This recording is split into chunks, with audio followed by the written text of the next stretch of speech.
देखो रिकॉर्डिंग का मैसेज क्या स्क्रीन शेयर हो गया? Yes ma'am. ठीक है।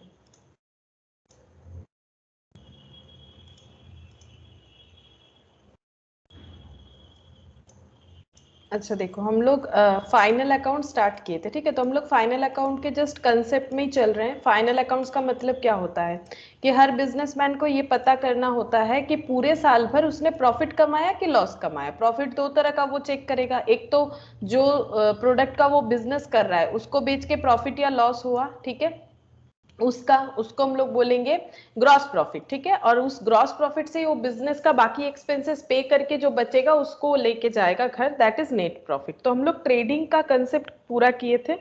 आज हम लोग पीएल का कंसेप्ट जो है वो देखेंगे। तो देखो पीएल यहाँ पर स्ट्रक्चर देखो, प्रॉफिट एंड लॉस अकाउंट, यहाँ पर हम लोग सारा इनडायरेक्ट एक्सपेंसेस को क्लोज करते हैं, ठीक है।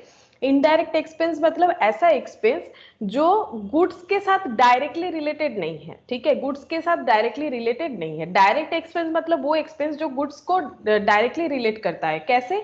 मतलब गुड्स को अपने लोकेशन तक लाने का जो खर्चा होता है उसको हम लोग बोलते हैं डायरेक्ट एक्सपेंस, ठीक है।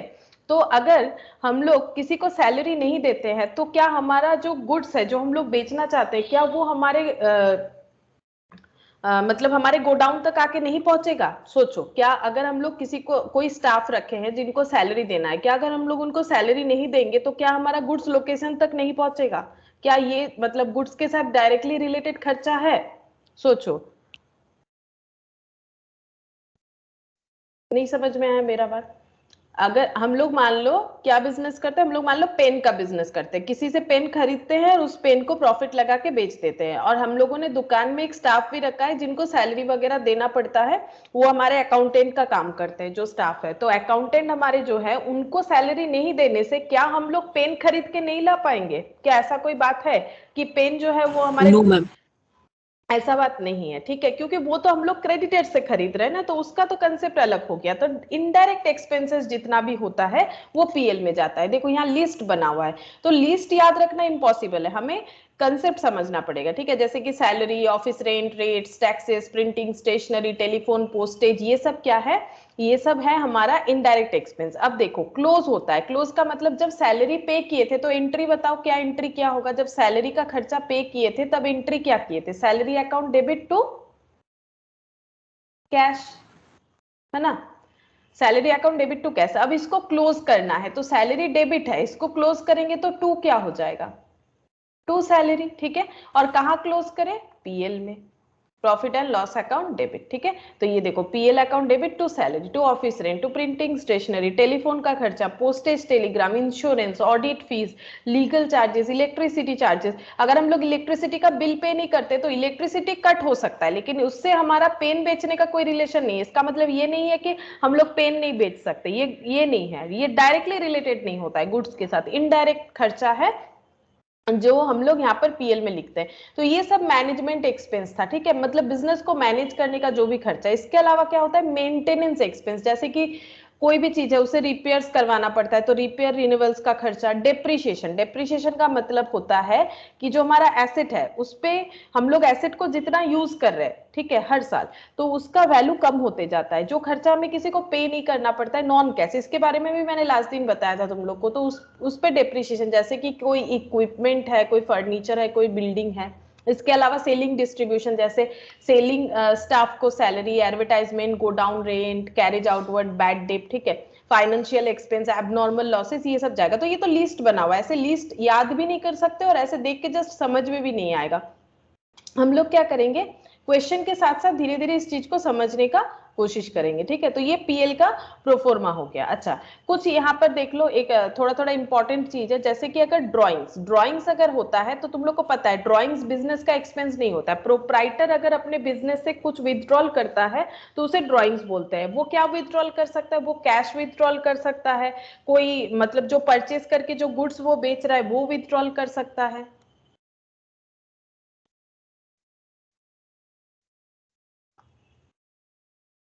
Good evening Natasha. Good evening ma'am. तो इसको हम लोग बोलते हैं ड्राइंग्स, ठीक है। तो ड्राइंग्स एक्सपेंसेस नहीं होता है, तो ड्राइंग्स को कहाँ क्लोज करना चाहिए, ड्राइंग्स को कैपिटल में क्लोज करेंगे, क्योंकि अगर तुम लोगों ने बेसिक ऑफ अकाउंट्स में देखा होगा तो कैपिटल हमारा कैसे इंक्रीज कर सकता है, बताओ कैपिटल किस तरह से इंक्रीज कर सकता है।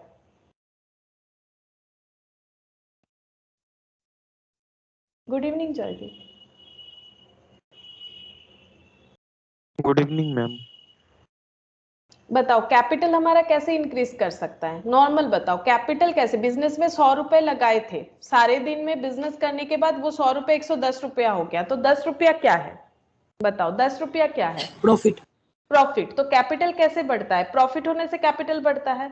और अगर मान लो नेक्स्ट दिन जब हम लोग बिजनेस करना स्टार्ट किए तो 110 रुपए हमारे पास था, हम लोगों ने और भी जब बिजनेस स्टार्ट किया तो उसमें और भी 20 रुपया डाल दिया, तो हमारे पास 130 रुपया आ गया, यानी new capital introduce, additional capital, additional capital या फिर न्यू कैपिटल इंट्रोड्यूस किया, इस तरह से हमारा कैपिटल बढ़ सकता है।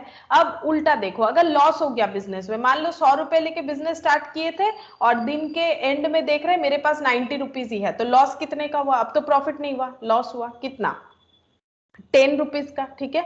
तो इससे मेरा कैपिटल कम हो गया, तो कैपिटल लॉस से कम हो सकता है। या फिर मान लो मेरे पास 100 रुपया था, ठीक है, मेरे पास 100 रुपया था और मैंने क्या किया, सारा दिन जब हम लोग बिजनेस कर रहे थे तो हमें को मतलब लंच करने का जरूरत हुआ, तो हम लोग यहाँ से 50 रुपीज निकाल लिए, जो 100 रुपए था वहां से 50 रुपीज निकाल लिए, और पैसा कितना बचा 15, इसको 30 कर देते, पैसा बचा 70, ठीक है। At the end of the day में देखे पैसा बच रहा है 70, और 70 नहीं, मान लो पैसा बचा है 90, कैसे, क्योंकि 100 रुपए से हम लोगों ने 30 रुपीज निकाल लिया लंच करने के लिए, तो बचा था 70 रुपीज, तो 70 रुपीज की जगह बच रहा है 90 रुपीज, ठीक है। तो इसका मतलब बाकी क्या हुआ होगा, बाकी प्रॉफिट हुआ होगा सेल करने के बाद, है ना। तो ये 30 रुपीज हम लोगों ने ड्रॉ किया, तो ड्रॉ करने से कैपिटल क्या होगा, कम होगा। तो कैपिटल किस तरह से बढ़ सकता है, कैपिटल दो तरह से बढ़ सकता है, या तो बिजनेस में हम लोगों ने प्रॉफिट कमाया तो कैपिटल बढ़ेगा, ठीक है, प्रॉफिट के वजह से कैपिटल बढ़ेगा, या फिर अगर हम लोगों ने एडिशनल कैपिटल डाला है तो प्रॉफिट बढ़ेगा और कैपिटल बढ़ेगा, और अगर हम लोगों का लॉस होगा तो कैपिटल क्या हो जाएगा, कम हो जाएगा। या फिर हम लोगों ने अगर ड्राइंग्स कर लिया अपने ही बिजनेस के पैसे को, तो हमारा कैपिटल जो है वो कम हो जाएगा, ठीक है। तो इसीलिए देखो एंट्री क्या है, कैपिटल क्रेडिट होता है, कैपिटल कम होने का मतलब कैपिटल डेबिट होगा, तो capital account debit to drawings, ठीक है। अच्छा, अब इनकम टैक्स, इनकम टैक्स मतलब हम लोग जो इनकम कर रहे हैं अगर वो हमारा टैक्सेबल है, सारा इनकम टैक्सेबल नहीं होता है, उसका एक स्पेसिफिक रेट होता है। तो अगर मेरा जो इनकम हो रहा है, जो अर्निंग हो रहा है वो अगर टैक्सेबल है तो मुझे टैक्स देना पड़ेगा, तो टैक्स कहाँ से देंगे, जो बिजनेस में अर्निंग कर रहे हैं जो पैसा वहां से ही टैक्स देना है, ठीक है। तो ये देखो टैक्स देने से कहां से देंगे, प्रॉफिट से देंगे, प्रॉफिट कहां पर ऐड होता है, कैपिटल में ऐड होता है, तो टैक्स देने से मेरा जो टोटल कैपिटल है वो कम हो जाएगा, कैपिटल अकाउंट डेबिट हो जाएगा टू इनकम टैक्स। अगर हम लोग टैक्स देंगे तो एंट्री ऐसे होता है, capital account debit to income tax. अच्छा, discount received and discount allowed, ये देखो ये कैश डिस्काउंट है, इसके बारे में मैंने तुम लोग को बेसिक्स में जब हम लोग सब्सिडियरी बुक्स कर रहे थे तब मैंने दो तरह का डिस्काउंट का डिफरेंस बताया था, कैश डिस्काउंट और ट्रेड डिस्काउंट, ठीक है। ट्रेड डिस्काउंट जो है वो सभी के लिए एप्लीकेबल होता है, कैश डिस्काउंट उन लोगों के लिए एप्लीकेबल होता है जो मतलब उस डिस्काउंट पॉलिसी में आ जाते हैं, मतलब उस डिस्काउंट पॉलिसी को मान रहे हैं। जैसे मान लो कंपनी ने बोला अगर ये पैसा 10 दिन के अंदर आप मुझे दे देंगे तो आपको और भी 5% डिस्काउंट देंगे, कैश डिस्काउंट हो जाएगा उनको जो टाइम के पहले पेमेंट कर देते हैं, प्रॉम्प्ट पेमेंट के लिए। तो देखो एंट्री क्या होगा, डिस्काउंट अलाउड कर रहे हैं, ठीक है तो profit and loss account debit to discount allowed, क्योंकि डिस्काउंट देने से क्या होता है, हम नॉर्मली तुम लोग जब एंट्री करते हो डिस्काउंट अलाउड करते हो डेटर को, तो क्या एंट्री करते हो, डेटर से पैसा मिल गया तो ऐसा एंट्री होता है। देखो पहले मान लो क्रेडिट सेल किए थे तो डेटर टू सेल्स फर्स्ट ये होता है, ये जर्नल में तुम लोग सीख चुके हो। उसके बाद जब पैसा मिलता है तब एंट्री करते हो कैश अकाउंट डेबिट, मान लो डेटर टू सेल 100 रुपए का था, कैश अकाउंट डेबिट, डेटर से 80 रुपीज का कैश लिए, बाकी नहीं ले रहे हो और डेटर को सेटल कर दे रहे हो, 100 रुपए वाले डेटर को सेटल करो यानी डिस्काउंट दे रहे हो, तो डिस्काउंट अलाउड डेबिट कितना हो जाएगा 20 रुपीज, ठीक है। अब ये डिस्काउंट अलाउड जो ओपन है इसको क्लोज करना पड़ेगा, तो ये अगर डेबिट है तो क्लोज करने का मतलब ये क्रेडिट हो जाएगा, कहाँ क्लोज होगा, पीएल में क्लोज होगा। Similarly discount receipt, discount receipt का मतलब होता है अगर हम लोगों को डिस्काउंट मिल रहा है, डिस्काउंट किससे मिलेगा, ऑब्वियसली क्रेडिटर से मिलेगा, तो क्रेडिटर से अगर कुछ क्रेडिट में परचेस किए तो एंट्री क्या था, परचेस टू क्रेडिटर। सपोज 100 का परचेस किए, ठीक है। अब जब पेमेंट कर रहे हैं तो टू कैश या बैंक, ठीक है, कितना है 80 रुपीज पेमेंट कर रहे हैं सपोज, और क्रेडिटर जो है वो पूरा सेटल हो जा रहा है, क्रेडिटर उतने में ही खुश है, 80 में ही वो मान जा रहा है, तो creditor account debit, creditor account मेरा पूरा क्लोज हो जा रहा है। और टू क्या हो जाएगा, डिस्काउंट रिसिप्ट, जो डिस्काउंट मिला, ये देखो क्रेडिटर टू था, क्रेडिटर डेबिट था, तो ये तो पहले ही कैंसिल हो जाता है, जैसे डेटर का जो है वो पहले ही कैंसिल हो जाता है, बचता क्या है, purchase to discount receipt to cash, ठीक है। तो जो परचेज है वो तो हमारा चला जाता है ट्रेडिंग अकाउंट में, जैसे सेल ट्रेडिंग अकाउंट में जाता है, परचेज ट्रेडिंग अकाउंट में चला जाता है, और जो ये डिस्काउंट रिसिप्ट है ये टू था तो इसे क्लोज करना पड़ेगा, तो ये क्या हो जाएगा, ये डेबिट हो जाएगा, ठीक है, to profit and loss account, इस तरह से ये क्लोज हो जाएगा। अच्छा नेक्स्ट देखो क्या बताए, रीबेट, ठीक है। रीबेट का मतलब होता है कुछ अलाउंस, ये देखो जैसे यहाँ पर एक एग्जांपल दिया है, suppose a firm allows a rebate of 4% to those customer whose purchase during the year are at least 5000। Company जो है वो सोच रही है जिन्होंने एक साल में 5000 रुपए का मतलब कुछ भी खरीदारी किया है उस पर्टिकुलर दुकान से, तो उनको और भी 4% का डिस्काउंट मिलेगा, ठीक है। तो कस्टमर परचेज आर, कोई भी एक कस्टमर है, one customers purchase are 4500, he will not get any rebate, क्योंकि एक साल में 5000 का कम से कम परचेज होना चाहिए तब जाके रिबेट मिलेगा, तो इनका है 4500 तो इनको रिबेट नहीं मिलेगा। अनदर कस्टमर परचेज टोटल 5100 तो इनको रिबेट मिलेगा, कितना रिबेट मिलेगा, 4%। अब इस पे 4% एप्लीकेबल करके देखो कितना होता है, 204 रुपए, तो इनको 5100 में 204 रुपए का रिबेट मिल जाएगा, बाकी पैसा पेमेंट करना पड़ेगा। तो रिबेट देना डिस्काउंट अलाउड की तरह हो गया, तो रिबेट देने से क्या होगा, रिबेट देने से लॉस है, तो rebate account debit to customer, जैसे हम लोग discount allowed debit to customer करते हैं, टू डेटर या कस्टमर जो भी बोलो, उसी तरह से यहाँ पर रिबेट टू कस्टमर, और जब ये क्लोज हो जाएगा तो हो जाएगा पीएल डेबिट टू रिबेट। अब देखो नेक्स्ट क्या बोल रहा है, बैड डेट, मतलब ये डिस्काउंट अलाउड की तरह ही है, बस रिबेट का कंसेप्ट ये होता है कि रिबेट जो है नॉर्मली नहीं दिया जाता, नॉर्मली डिस्काउंट बोलते हैं, नॉर्मली जो पैसा छूट दिया जाता है उसको डिस्काउंट बोलते हैं, लेकिन अगर एक पर्टिकुलर परचेज के ऊपर कुछ छूट दिया जा रहा है तो उसका नाम होता है रिबेट, बाकी ट्रीटमेंट सेम है।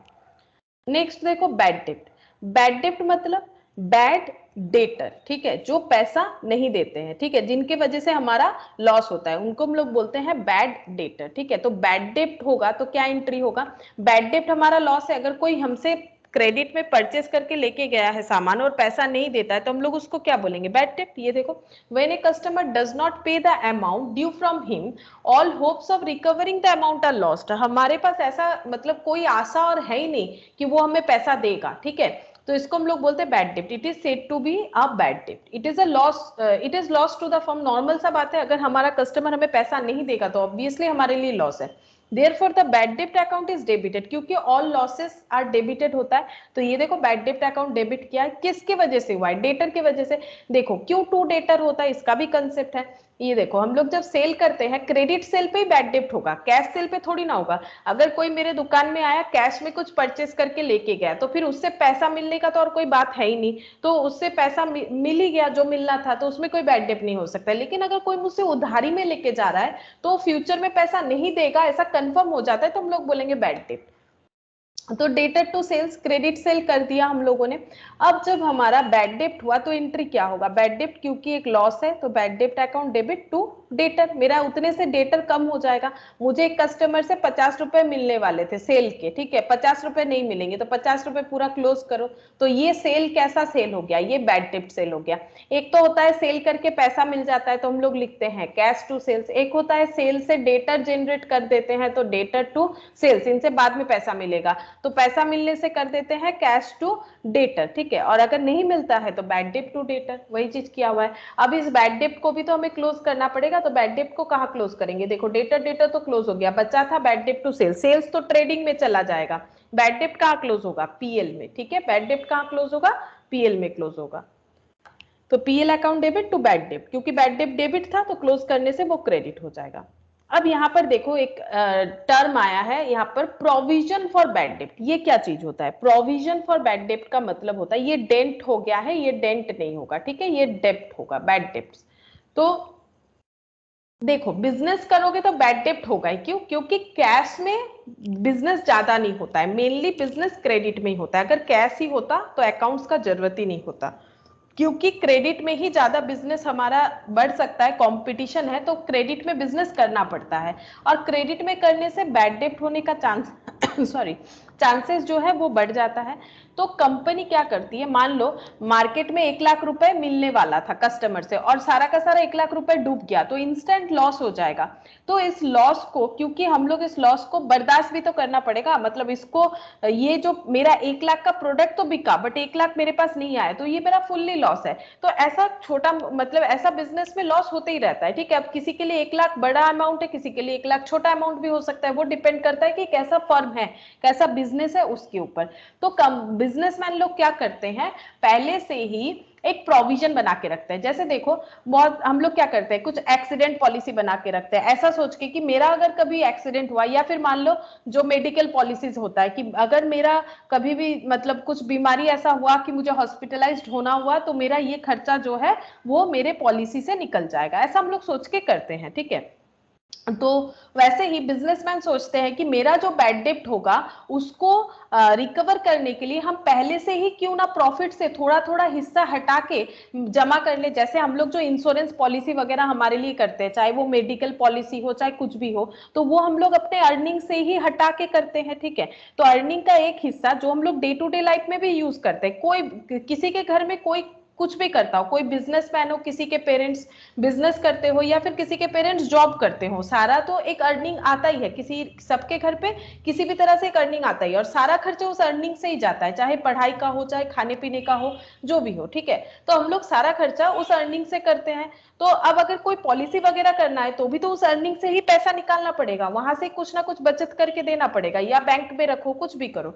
तो उसी तरह से बिजनेसमैन भी चाहते हैं जो प्रॉफिट होता है उस प्रॉफिट का एक हिस्सा प्रोविजन यानी बचत करके रखे, ठीक है, प्रोविजन करके रखे, ताकि फ्यूचर में जब बैड डेब्ट हो तो उसको हम लोग क्या कर सके, उसमें यूज कर सके वो पैसा। मान लो मैंने प्रोविजन 2 लाख का कर रखा था, मतलब प्रॉफिट से कुछ पैसा हटा हटा के पूरे साल में 2 लाख का प्रोविजन कर लिया, ठीक है, और मेरा जो बैड डेब्ट हुआ वो 1.5 लाख का हुआ। इससे क्या होगा, मेरा 50,000 ही लॉस दिखेगा, पूरा 1 लाख। जैसे देखो, जब हम लोग कोई मेडिकल पॉलिसी करते हैं, मान लो हॉस्पिटल में बिल हुआ 50,000 का, ठीक है, हॉस्पिटल का बिल हुआ 50,000 और इंश्योरेंस से मुझे 30,000 रिकवरी मिल गया, तो मेरे पॉकेट से ऑन दैट मोमेंट तो 20,000 ही गया। अब तो ऐसा बात नहीं है कि ये 30,000 इंश्योरेंस कंपनी मुझे दे रही है, बात ये नहीं है, हम प्रीमियम भरे थे, मेरा ही पैसा मुझे लौटा रही है, लेकिन हम लोग खुद ये चीज नहीं कर पाते, इसीलिए हम लोग LIC इंश्योरेंस वगैरह करते हैं और वहां पर ये पैसा जमा रखते हैं, ठीक है।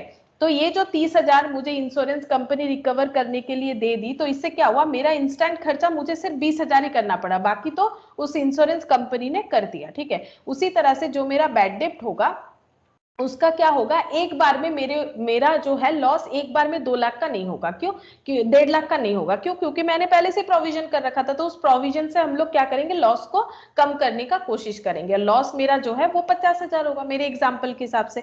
तो प्रोविजन फॉर बैड डेब्ट जब हम लोग यूज करेंगे उस प्रोविजन को, जैसे 2 लाख का प्रोविजन बनाया था, जब प्रोविजन बनाया था तब एंट्री ऐसे हुआ होगा, प्रॉफिट से बनाया था ना, तो प्रॉफिट कम हुआ था, तो profit and loss account debit to provision for bad डेब्ट, ठीक है। और जब ये कितना बनाया था 2 लाख का, और यूज कितना करना पड़ा 1.5 लाख, क्योंकि 1.5 लाख का लॉस हुआ था। तो ये देखो, प्रोविजन फॉर बैड डेब्ट 1,50,000 टू बैड डेब्ट, 1,50,000 का बैड डेब्ट हुआ, उसकी वजह से प्रोविजन से हम लोगों ने 1.5 लाख यूज किया, तो अब प्रोविजन में कितना बचा हुआ है, 50,000 बचा हुआ है, ठीक है। तो इस तरह से कंपनियां प्रोविजन भी करती है, प्रोविजन फॉर बैड डेब्ट होता है, प्रोविजन फॉर डेप्रिसिएशन भी होता है, ठीक है। तो ये प्रोविजन हो गया। और अगर मान लो बाई चांस जो डेटर ने पैसा नहीं दिया था, बैड डेब्ट किया था, वो लोग अगर बाई चांस पेमेंट कर देते हैं, ठीक है, तो उसको हम लोग बोलेंगे बैड डेब्ट रिकवर्ड अकाउंट डेबिट, ठीक है। उसका एंट्री क्या होगा, अगर हमें अचानक से पैसा मिल जाता है हमारे बैड डेब्ट का, मान लो एक कस्टमर जिससे हमें 50,000 मिलने वाला था, ठीक है, हम लोग को कंफर्मेशन मिल गया कि वो पैसा नहीं देगा, लेकिन अचानक से कुछ दिन बाद वो आके खुद ही हमें 50,000 दे रहा है। अच्छा इंसान था, तब नहीं दे पा रहा था, लेकिन अभी बोल रहे हैं नहीं रखिए, मेरा तब प्रॉब्लम था, हम नहीं दे पा रहे थे, लेकिन हम दे रहे हैं अभी। तो इसको हम लोग बोलेंगे 50, ये बोलेंगे बैंक अकाउंट डेबिट टू, क्या बोलेंगे, टू बैड डेब्ट, ऐसे बोलेंगे टू बैड डेब्ट रिकवर, ठीक है। ये जब पैसा मिलेगा, अब इसको ट्रांसफर कहां करेंगे, मतलब बैड डेब्ट रिकवर अकाउंट को तो क्लोज करना पड़ेगा, कहां क्लोज करेंगे, PL में। ये प्रॉफिट है तो PL क्रेडिट होगा, तो बैड डेब्ट recover account debit to PL, मतलब बेसिकली बैड डेब्ट रिकवर और बैड डेब्ट रिकवर कट जाता है, बचा क्या, बैंक टू पीएल में एक्चुअली क्या होता है, हमें सारा अकाउंट को क्लोज करना पड़ता है, चाहे वो मतलब इनकम एक्सपेंडिचर हो, चाहे वो लॉस और एक्सपेंसेस हो, इनकम और गेन्स हो, चाहे वो लॉस और एक्सपेंसेस हो, ठीक है। अच्छा अब ये देखो क्लोजिंग एंट्री, वही closing entry PL debit to salary, to rent, to interest, to other expense, इस तरह से वही जब एंट्री जब क्लोज होगा उसे ही हम लोग बोलते हैं क्लोजिंग एंट्री। यहाँ पर अलग से फिर से बोल रखा है वही चीज को, ठीक है। अच्छा अब यहाँ पर एक क्वेश्चन दिया है, देखो इलस्ट्रेशन 3, यहाँ पर क्या बोल रहा है, प्रिपेयर, लास्ट लाइन पढ़ते हैं, प्रॉफिट एंड लॉस अकाउंट बनाने बोला है of messrs traders for the year ended 31 March 2020, so necessary closing entry in the journal proper off messrs ABC traders also, ठीक है। तो हमें जर्नल एंट्री करने के लिए बोला है, तो हमें जर्नल एंट्री करना है, तो कैसे करेंगे, पीएल अकाउंट में क्लोज करने के लिए बोला है। जर्नल एंट्री का मतलब यहाँ पर देखो क्या बोल रहा है, एक बार फिर से बताते हैं, क्लोजिंग एंट्री बनाना है, मतलब जो भी अकाउंट है, जैसे कि सैलरी का अकाउंट उसको क्लोज करना है, डिस्काउंट का उसको क्लोज करना है, और इसको कहाँ दिखाना है, जर्नल प्रॉपर में। अगर तुम लोग को सब्सिडियरी बुक्स याद है तो वहां पर मैंने एक जर्नल प्रॉपर भी बोला था। जर्नल प्रॉपर एक ऐसा सब्सिडियरी बुक्स है जहां पर हम लोग वो सारे चीजों का एंट्री करेंगे जो बाकी सब्सिडियरी बुक्स में नहीं होगा, जैसे कि जैसे क्रेडिट सेल के लिए था सेल्स बुक, क्रेडिट परचेज के लिए था परचेज बुक, सेल्स रिटर्न के लिए था sales return book, purchase return book था, बिल्स पेबल था, बिल्स रिसीवेबल था, कैश बुक था, ठीक है। लेकिन ऐसा एंट्री जो ये सारे जगह पे नहीं आएगा वही जर्नल प्रॉपर में आता है, ठीक है। तो इसका जर्नल एंट्री आसान है देखो, लेकिन हम एक काम करते हैं, पहले पीएल अकाउंट बना लेते, बोला भी है ना prepare profit and loss account, तो सबसे पहले तुम लोग को प्रॉफिट एंड लॉस अकाउंट बना के दिखाते हैं, देखो कैसे होगा।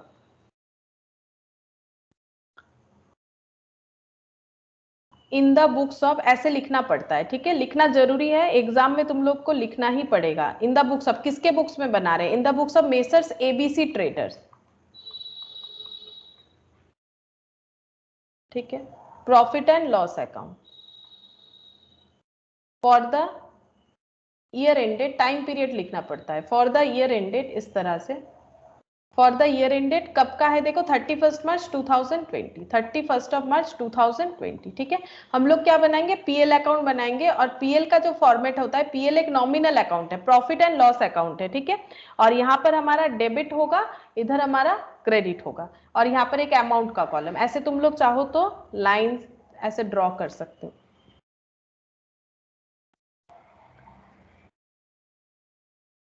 पर्टिकुलर, ठीक है। ये प्रॉपर फॉर्मेट है, लेकिन हम लाइन ड्रॉ नहीं करते नॉर्मली, तो फिर मेरा हैबिट नहीं है तो हम लाइन ड्रॉ नहीं करेंगे, लेकिन तुम लोग कर लेना, ठीक है। ऐसे पर्टिकुलर अमाउंट, हम बार बार ये सारा चीज नहीं लिखेंगे, जस्ट टी शेप में हम करके दिखाएंगे, तो इस तरह से करना पड़ेगा।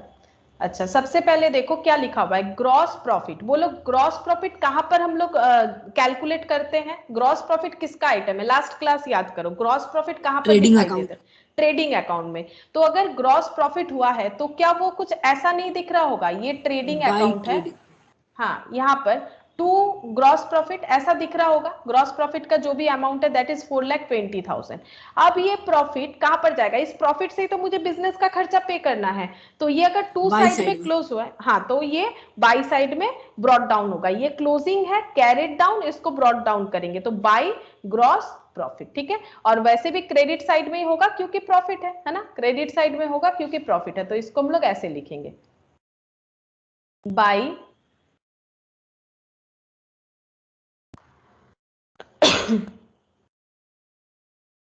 बाई ग्रॉस प्रॉफिट, कितना हुआ 4,20,000, ये दे दिया है।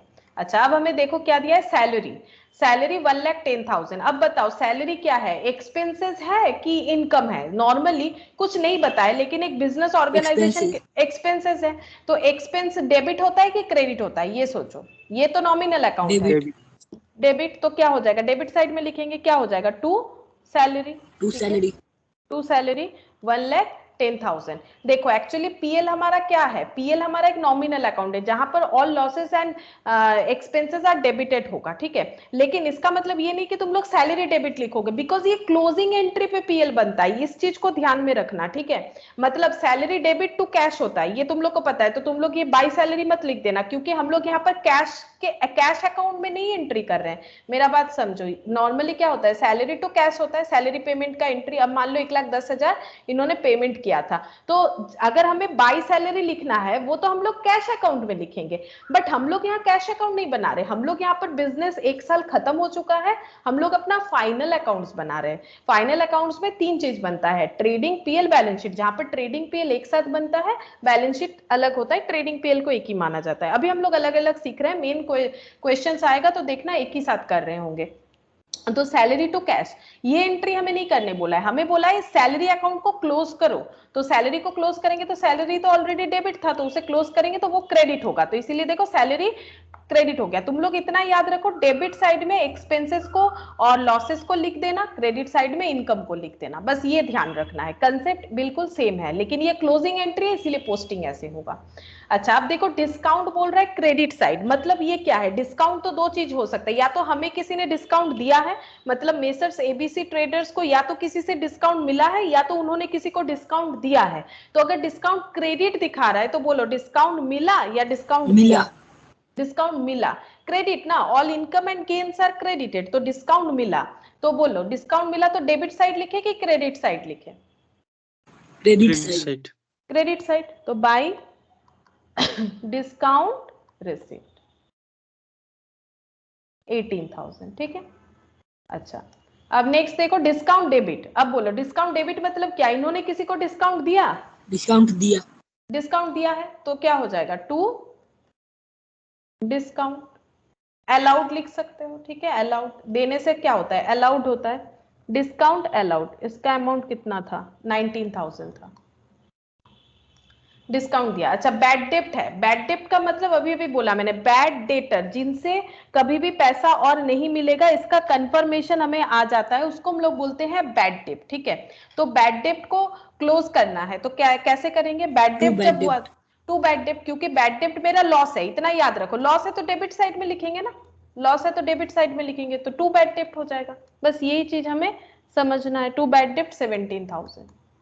अच्छा, अब ये देखो डेप्रिसिएशन, डेप्रिसिएशन क्या है, डेप्रिसिएशन एसेट, फिक्स्ड एसेट पे लगाया हुआ एक सिस्टमेटिक एलोकेटेड एक्सपेंसेस है। हाँ, डेप्रिसिएशन क्या है, एक खर्चा है। कैसा खर्चा, हम लोग जो फिक्स्ड एसेट खरीदते हैं, मान लो मैंने एक 1 लाख का लैपटॉप खरीदा, ठीक है, अब वो लैपटॉप यूज करते करते उसका वैल्यू कम हो रहा है, लेकिन वो हम लोग किसी को पे नहीं करते, वो जो वैल्यू कम हो रहा है, वो जो खर्चा हो रहा है यूज करने पे, वो हम लोग ध्यान नहीं देते हैं, लेकिन अगर बिजनेस चला रहे तो उस पर ध्यान देना चाहिए, उस खर्चे का नाम होता है डेप्रिसिएशन। तो ये एबीसी ट्रेडर्स जो है ये बोल रहे हैं कि मेरे फिक्स्ड एसेट का खर्चा इस साल 65,000 का हुआ है, तो खर्चा तो यहां पर हो जाएगा टू डेप्रिसिएशन 65,000। तुम लोग पूरा लिखना, ठीक है, हम डीपी लिखे हैं, तुम लोग पूरा लिखना। लीगल चार्जेस, अच्छा लीगल चार्जेस तो हो ही सकता है, कुछ बिजनेस में काम हो रहा है तो कोई लीगल काम आ ही सकता है। लीगल चार्जेस, चार्ज मतलब खर्चा, तो बोलो किधर जाएगा लीगल चार्जेस, टू साइड जाएगा कि बाई साइड जाएगा, क्या लगता है? To side, to legal charges 25,000। अच्छा, नेक्स्ट देखो कंसल्टेंसी फीस। कंसल्टेंसी मतलब होता है कि कुछ कंसल्ट करने के लिए, जैसे मान लो ऐसे होता है 10 के बाद सबको लगता है आर्ट्स पढ़े, साइंस पढ़े, कॉमर्स पढ़े, या फिर 12 के बाद भी होता है कौन सा चीज करे, तो कंसल्टेंसी करते हैं बहुत लोग कि क्या करना चाहिए मुझे, तो इसका बहुत लोग चार्जेस लेते हैं कि ठीक है हम कंसल्टेंसी करेंगे लेकिन उसका चार्जेस लेंगे, ठीक है। या फिर हम लोग चाहे तो मान लो एक डॉक्टर को दिखाए, नहीं समझ में आ रहा है क्या करना है, कुछ सीरियस मैटर है, तो हम लोग दूसरे किसी डॉक्टर से कंसल्ट कर सकते हैं, तो वो अपना कंसल्टेंसी चार्जेस लेंगे। या फिर कुछ डाइट वगैरह के लिए कर सकते हैं कि प्रॉपर न्यूट्रिशन नहीं ले पा रहे हैं तो क्या करना पड़ेगा, तो कंसल्टेंसी हर एक सेक्टर में हो सकता है, अपना अपना जो सर्विस प्रोवाइड करते हैं वो कंसल्टेंसी दे सकते हैं। तो कंसल्टेंसी फीस देना पड़ा इनको, फीस दे रहे हैं 32,000, तो खर्चा है तो क्या होगा बोलो, टू कंसल्टेंसी चार्ज। हाँ, टू कंसल्टेंसी 17,000।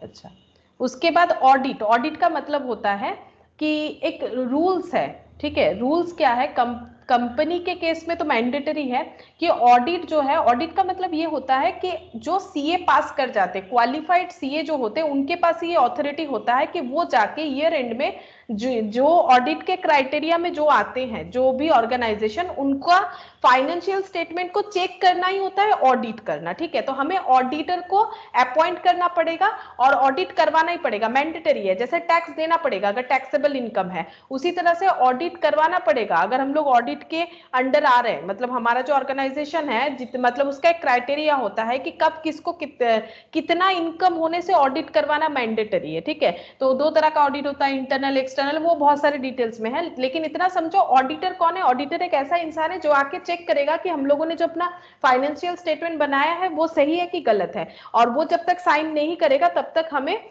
मतलब क्लियर नहीं मान सकते, ठीक है। मतलब वो अगर साइन कर देता है तो ये क्लियर माना जाएगा कि सीए ने साइन किया है तो सही किया होगा, सही देखा होगा, ठीक है। तो ऑडिटर को जब अपॉइंट करेंगे तो ऑडिटर को फीस देना पड़ता है, तो ऑडिट फीस लगा है 1000, तो बोलो वो कहां पर जाएगा? Debit side charge. To audit charges या फिर ऑडिट फीस था, जो भी हो, 1000 रुपीज। इलेक्ट्रिसिटी का खर्चा है 17,000, किधर जाएगा? इलेक्ट्रिसिटी है, telephone, postage, Telegram. Electricity expensive. हाँ, ये सब तो एक्सपेंसेस है।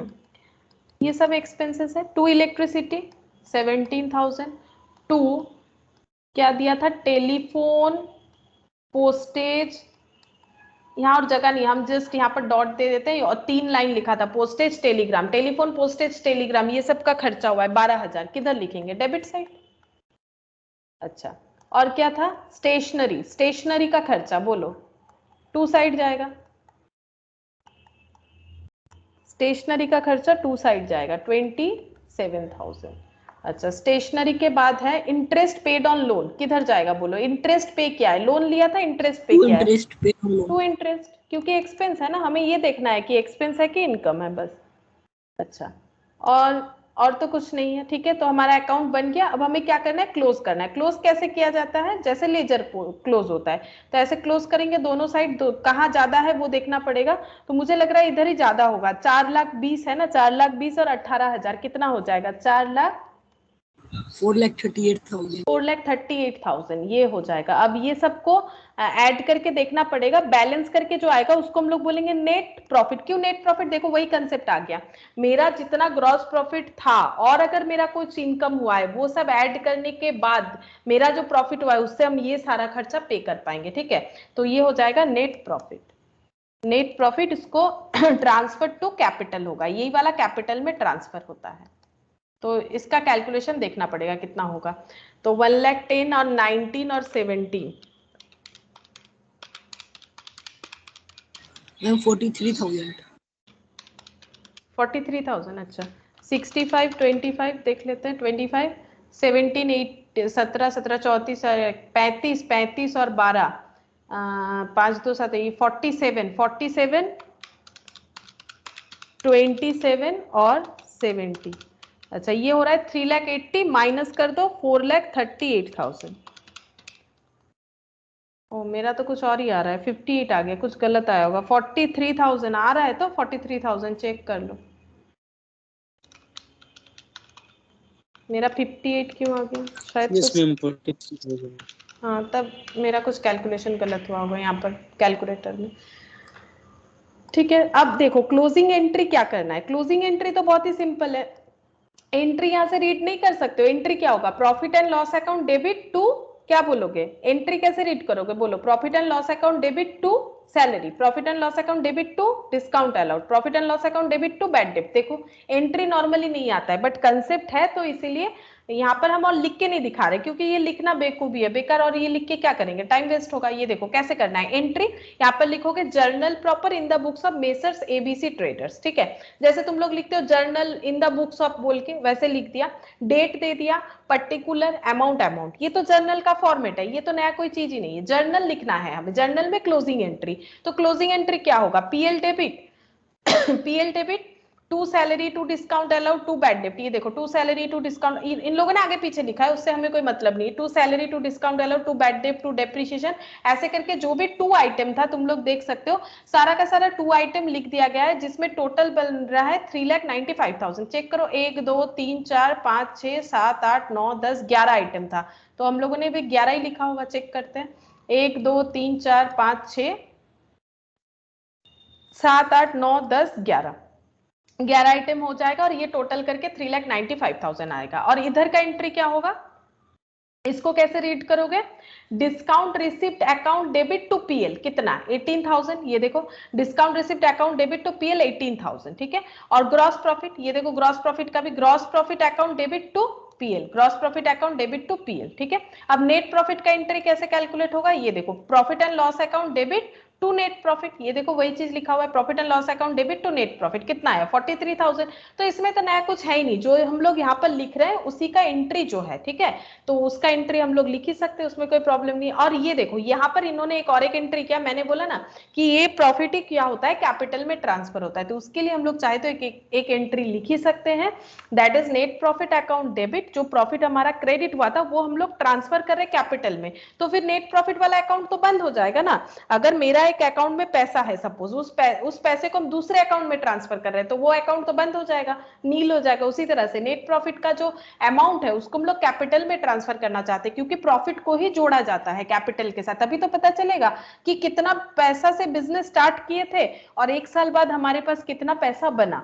तो कैसे पैसा ज्यादा बन सकता है, थ्रू प्रॉफिट। तो प्रॉफिट हुआ है 43,000, तो नेट प्रॉफिट टू कैपिटल ये 43,000 ऐड हो जाएगा, बस ये चीज हमें एंट्री, तो ये एंट्री होता है, इसको हम लोग बोलते हैं क्लोजिंग एंट्री। क्यों क्लोजिंग एंट्री बोलते हैं, क्योंकि सैलरी जब हम लोग पे किए थे तो सैलरी डेबिट किए थे, अभी सारा खर्चा क्या कर रहे हैं हम लोग क्लोज कर रहे हैं, ठीक है, तो इसीलिए इसको क्लोजिंग एंट्री बोलते हैं। बस इसमें नया कुछ नहीं है, इसलिए हम एंट्री करके नहीं दिखा रहे, तुम लोग जस्ट इसको देख सकते हो एक बार। और यहाँ पर एंट्री ऑलरेडी हो ही जा रहा है, बस मैंने लिख के नहीं दिखाया, मुझे नहीं लगता है कि इसका हमें जरूरत है, क्योंकि वैसे देता भी नहीं है।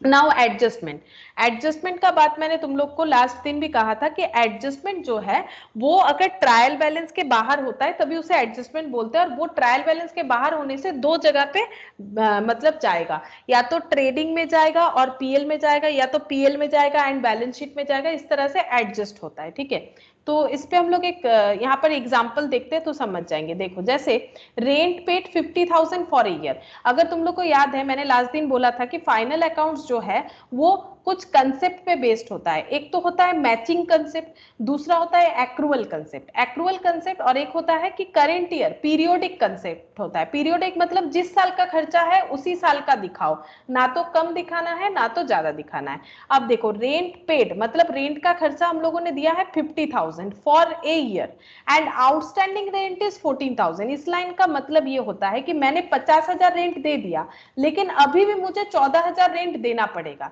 तो पूरे साल का रेंट का खर्चा कितना है ये बताओ। मैंने 50,000 तो पे किया है, पेड मतलब कैश आउटफ्लो करवा दिया, 64,000 मुझे हाँ पूरे इस साल का रेंट देना था, लेकिन ये पेड है ये आउटस्टैंडिंग है, मतलब पेबल तो है, पे तो करना पड़ेगा बट दिया नहीं है, तो जिसका जो नेचर है वैसे ही दिखाना पड़ता है। तो ये देखो टू रेंट 50,000 और जो आउटस्टैंडिंग है उसको हम लोग ऐसे लिख के यहाँ पर 64,000 दिखाएंगे।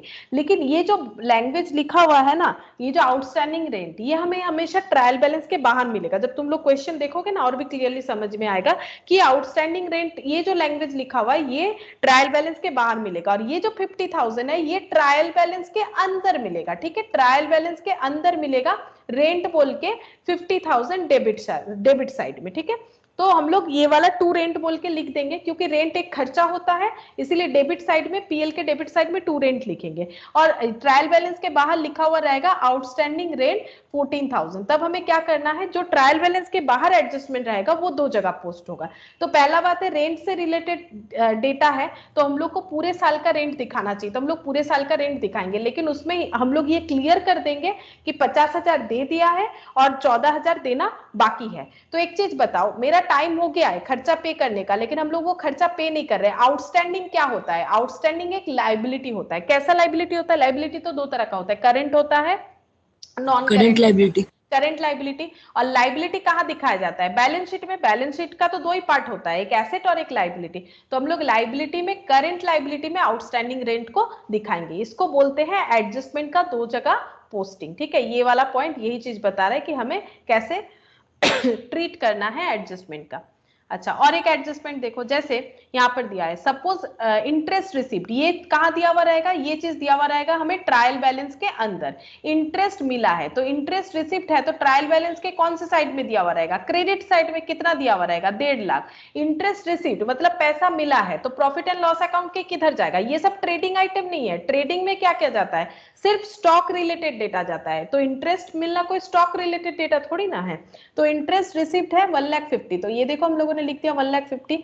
And accrued interest for the same period बता दिया है, उसी साल का 45,000 इंटरेस्ट एक्रूड हुआ है, मतलब मिलने वाला था लेकिन अभी तक नहीं पे किया है। तो हम लोग क्या दिखाएंगे, हमारा पूरे साल का इंटरेस्ट का इनकम है 1,95,000, लेकिन 1.5 लाख मिल चुका है, 45,000 अभी तक नहीं दिया है, बाद में देगा, नहीं दिया है। तो हमें पूरे साल का दिखाना पड़ेगा। पूरे साल का इनकम 1,95,000 है, लेकिन 1,50,000 का कैश इनफ्लो हुआ है, 45,000 का भी इनफ्लो होना बाकी है। तो इसको हम लोग क्या बोलेंगे, जो पैसा मिलने वाला था लेकिन नहीं मिला और ईयर एंड हो गया, इसको हम लोग क्या बोलेंगे, एसेट, है ना।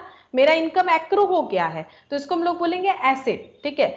तो इसको कैसा एसेट बोलेंगे, करंट एसेट। देखो एक्रूड इंटरेस्ट एसेट साइड में, यहाँ वैसे करंट एसेट या करंट लायबिलिटी बोल के बाइफर्केशन अभी तक नहीं दिखाया है, लेकिन इतना समझो, अगर हम लोग का इनकम होने वाला था, हम लोग का इनकम का टाइम भी आ गया, लेकिन किसी ने उस इनकम का पेमेंट नहीं किया, ठीक है, तो वो उसके लिए लायबिलिटी है, लेकिन हमारे लिए क्या है, हमारे लिए एसेट है, ठीक है। अगर टाइम पे मिल जाता तो इनकम होता, टाइम पे नहीं मिला तो वो क्या हो गया, हमारे लिए एसेट। जैसे डेटर को हम लोगों ने सामान बेच दिया, ठीक है, हमारा सामान तो हमारे गोडाउन से चला गया, हम लोगों ने उसे कुछ दे दिया, लेकिन उससे लिया क्या, पैसा तो लिया नहीं, तभी तो डेटर हमारा एसेट बन जाता है कि फ्यूचर में उनसे पैसा मिलेगा। वैसे ही फ्यूचर में 45,000 मिलेगा, लेकिन मिल जाना चाहिए था, इसीलिए तो वो एसेट है। जैसे डेटर से पैसा मिलना चाहिए था क्योंकि प्रोडक्ट तो बेच दिया, बट वो टाइम लिया है कि कुछ दिन बाद देगा, ऐसा तो होता ही है बिजनेस में, इसीलिए वो डेटर मेरा इनकम नहीं होता है।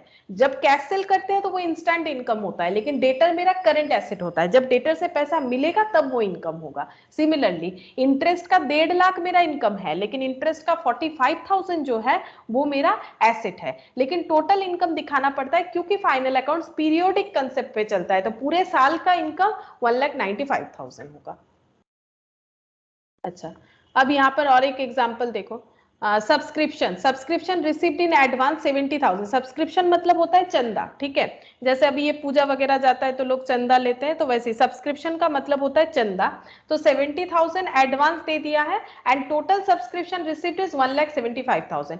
जो लोग चंदा इकट्ठा कर रहे थे उन्होंने देखा कि उनके पास टोटल चंदा आया है 1,75,000 का, तो ये इनकम है, तो बाई सब्सक्रिप्शन लिखेंगे।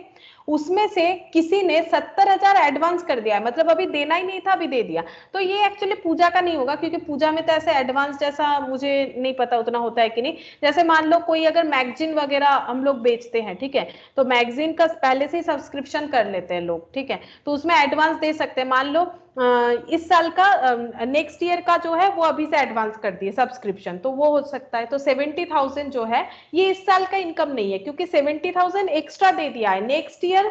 मान लो ये 2000 क्या है, ये है 2021, 2022 आया नहीं है, लेकिन 2022 के जैन में जो मैगजीन पब्लिश होने वाला है उसका सब्सक्रिप्शन अभी से ले लिया है, और उसके लिए 2021 में ही 70,000 का पेमेंट कर दिया, तभी तो एडवांस बोल रहे हैं।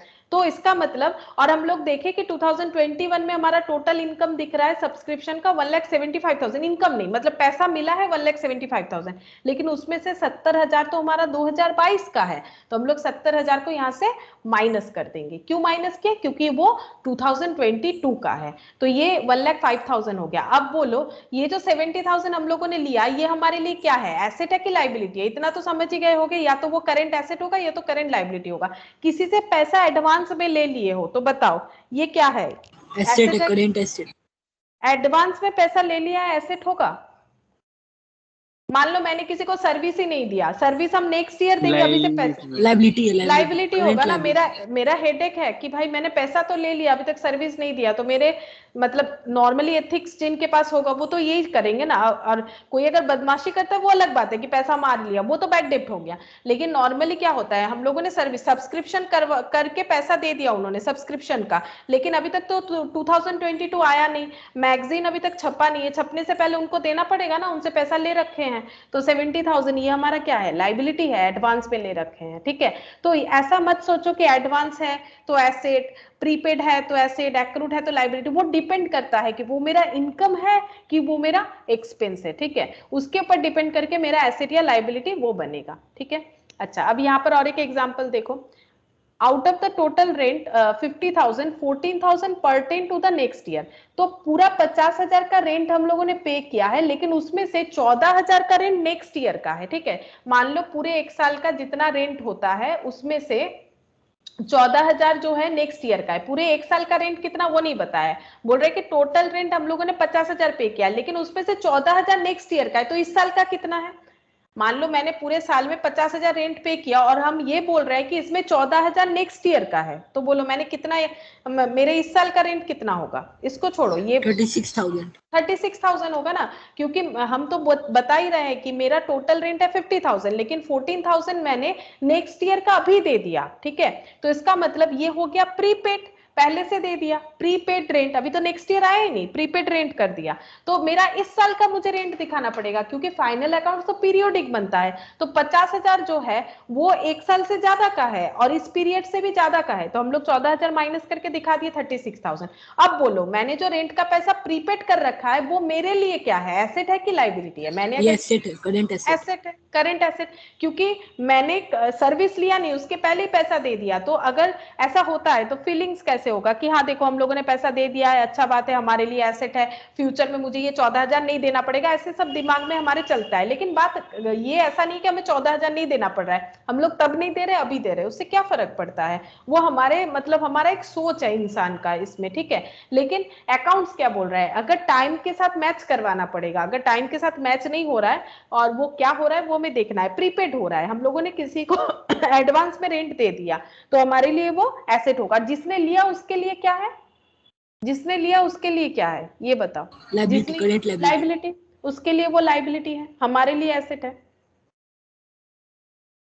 अच्छा, अब यहाँ पर देखो एक एग्जांपल दिया और एक, ये देखो opening stock of stationery. Stationery का मतलब होता है कोई भी फर्म चलाते हुए बहुत सारे स्टेशनरी का जरूरत हो सकता है, जैसे कि स्टैंप हो गया, पेन हो गया, पेपर हो गया, पिन हो गया, स्टेपलर वगैरह हो गया, तो इसको हम लोग स्टेशनरी बोल सकते हैं, छोटा मोटा जो भी चीज होता है, ग्लू वगैरह, ठीक है, तो इसे हम लोग स्टेशनरी बोलते हैं। ओपनिंग स्टॉक मतलब इसके पहले भी स्टेशनरी लाया गया होगा, ओपनिंग स्टॉक ऑफ स्टेशनरी है 15,000, direct expense on it 1,700। Direct expense मतलब इस स्टेशनरी को मतलब यूजेबल करने के लिए इस पे और भी खर्चा करना पड़ा होगा 1,700, ठीक है।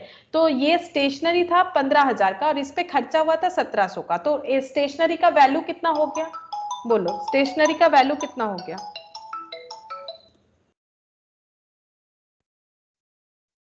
मेरा बात समझ में आया। 16,700। 16,700 होगा। ये देखो मैंने मेरे पास 15,000 का स्टेशनरी था, लेकिन मुझे पता है कि इस पे खर्चा, डायरेक्ट एक्सपेंस मतलब क्या, गुड्स को अपने लोकेशन में लाने तक का खर्चा को बोला जाता है डायरेक्ट एक्सपेंस, ठीक है। गुड्स को अपने लोकेशन में लाने तक के जो खर्चे होते हैं उसे बोला जाता है डायरेक्ट एक्सपेंस। हम लोगों ने लास्ट दिन बात भी किया था, ट्रेडिंग, जैसे मान लो स्टॉक लेके आ रहे, उसके लिए कैरेज इनवर्ड लग रहा है, उसके लिए हमारा कोई वेजेस वगैरह लग रहा है, तो वो ऐड हो जाता है। वैसे स्टेशनरी जो लाए थे उस पे मान लो डायरेक्टली 1,700 हम लोग बोल रहे हैं कि उस पे और भी खर्चा हुआ है, तो हमारा जो स्टेशनरी है उसका वैल्यूएशन कितना हो जाएगा, 15,000 प्लस 1,700, 16,700, ठीक है। It is also given outside the trial balance, trial balance के बाहर दिया हुआ है। क्लोजिंग स्टॉक ऑफ स्टेशनरी मतलब स्टेशनरी अभी बचा है एक साल में पूरा यूज होने के बाद 5,000, तो इसको पीएल में ट्रीटमेंट क्या होगा, पीएल में तो हमें वही दिखाना चाहिए जितना खर्चा हम लोगों ने इस अकाउंटिंग ईयर में किया है। तो हमारे पास 16,700 का स्टेशनरी था, मतलब हमारे पास टोटल जितने भी स्टेशनरी थे ना वो सारे सामान का खर्चा ऐड करके हम लोगों ने देखा कि 16,700 रुपए का स्टेशनरी है। और जब ईयर स्टार्ट हुआ तब ये कंडीशन था कि मेरे पास 16,700 का स्टेशनरी है, जब ईयर एंड हुआ तब मैंने देखा मेरे पास सिर्फ 5,000 का ही स्टेशनरी पड़ा हुआ है। तो बोलो मैंने कितने का स्टेशनरी यूज किया होगा, बताओ कितने का स्टेशनरी यूज किया होगा। 11,700। माइनस कर देंगे। मेरे पास अगर 5,000 ही बचा है तो बाकी किधर गया, बाकी हम लोगों ने यूज कर लिया 11,700, तो जो यूज हो गया वही तो मेरा एक्सपेंस है। पूरे साल भर में 11,700 का स्टेशनरी यूज कर दिया, इसको हम लोग बोलेंगे पीएल में डेबिट करेंगे। ठीक है, टू स्टेशनरी बोल के ऐसे दिखा सकते हैं। क्योंकि ये ट्रायल बैलेंस के बाहर दिया हुआ है तो इसका 2 बार एडजस्टमेंट होगा, क्योंकि ये ट्रायल बैलेंस के बाहर दिया हुआ ऐसा बोल रहे हैं तो इसका 2 बार एडजस्टमेंट होगा। तो किसी भी तरह का स्टॉक क्या होता है, करेंट क्या होता है बोलो, किसी भी तरह का स्टॉक क्या होता है, करंट एसेट होता है कि करंट लायबिलिटी होता है, करंट एसेट।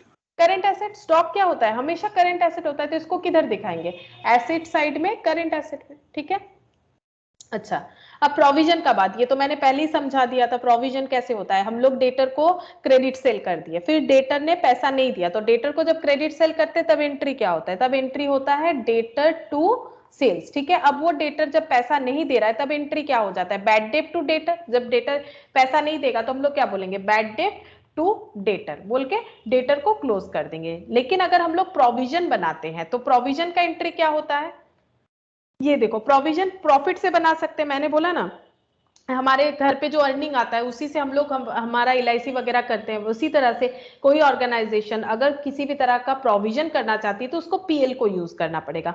तो पीएल में पैसा है यानी पीएल क्रेडिट है, क्योंकि ये तो एक नॉमिनल अकाउंट है। क्रेडिट मतलब इनकम गेन्स है, डेबिट मतलब उसमें से इनकम गेन्स चला जा रहा है। तो अगर हम लोग कुछ पैसा हटा के प्रोविजन करते हैं तो मेरा पीएल अकाउंट डेबिट होगा। अगर कुछ पैसा हम हटा लेते हैं, मान लो मेरा प्रॉफिट हुआ था, मेरे पास प्रॉफिट था 2PL बोल के, एंट्री कैसे होता है, एंट्री ऐसे होगा ना, ये देखो PL टू नेट प्रॉफिट, ये मेरा प्रॉफिट हुआ। कितना प्रॉफिट हुआ, सपोज 100 रुपीज का प्रॉफिट हुआ।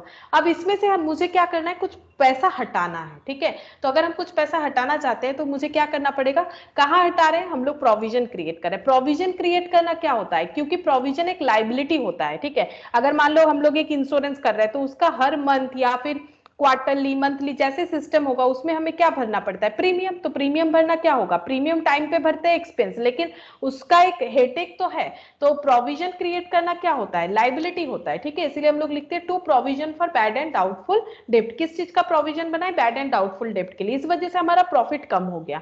तो प्रॉफिट जो है रहने से क्रेडिट होता है, वो कम हो जाने से मतलब उसमें से यूज करेंगे तो वो डेबिट हो जाएगा। प्रॉफिट जब चला जाएगा तो वो डेबिट होगा, क्योंकि प्रॉफिट तो एक क्रेडिट आइटम है। ठीक है, तो प्रॉफिट यूज होगा तो पीएल डेबिट हो जाएगा। तो इस तरह से होगा। अब देखो एक क्वेश्चन दिया हुआ है इस टॉपिक पे, क्योंकि ये थोड़ा सा मतलब क्रिटिकल है यहाँ पर, तो इस पे एक अलग से क्वेश्चन ही दिया हुआ है। हम लोग इस क्वेश्चन को डिस्कस करते हैं। देखो क्या बोल रहा है, on 1 April 2020 provision for doubtful डेब्ट एग्जिस्ट एट 40,000। हम समझाते हैं क्या बोल रहा है इसमें, देखो इलस्ट्रेशन 4। ठीक है, यहां पर लिखते हैं 1/4/2020, क्योंकि दिया हुआ है। देखो on 1 April 2020 provision for doubtful डेब्ट, PBDD, provision for bad and doubtful डेब्ट भी बोल सकते हैं, एग्जिस्टेड एट 40,000। मतलब जब ईयर स्टार्ट हुआ तो 40,000 का प्रोविजन दिख रहा है। मतलब हम लोग जो बैड एंड डाउटफुल डेब्ट को एडजस्ट करने के लिए जो प्रोविजन बनाते हैं वो ऑलरेडी 40,000 है। ठीक है, ट्रेड रिसीवेबल ऑन 31 मार्च 2020। 31 मार्च 2020 मतलब यही वाला 31 मार्च 2020 का मतलब ही तो है 1 अप्रैल 2020। इस डेट पे ट्रेड रिसीवेबल, ट्रेड रिसीवेबल का मतलब बता सकते हो क्या होता है, डेटर।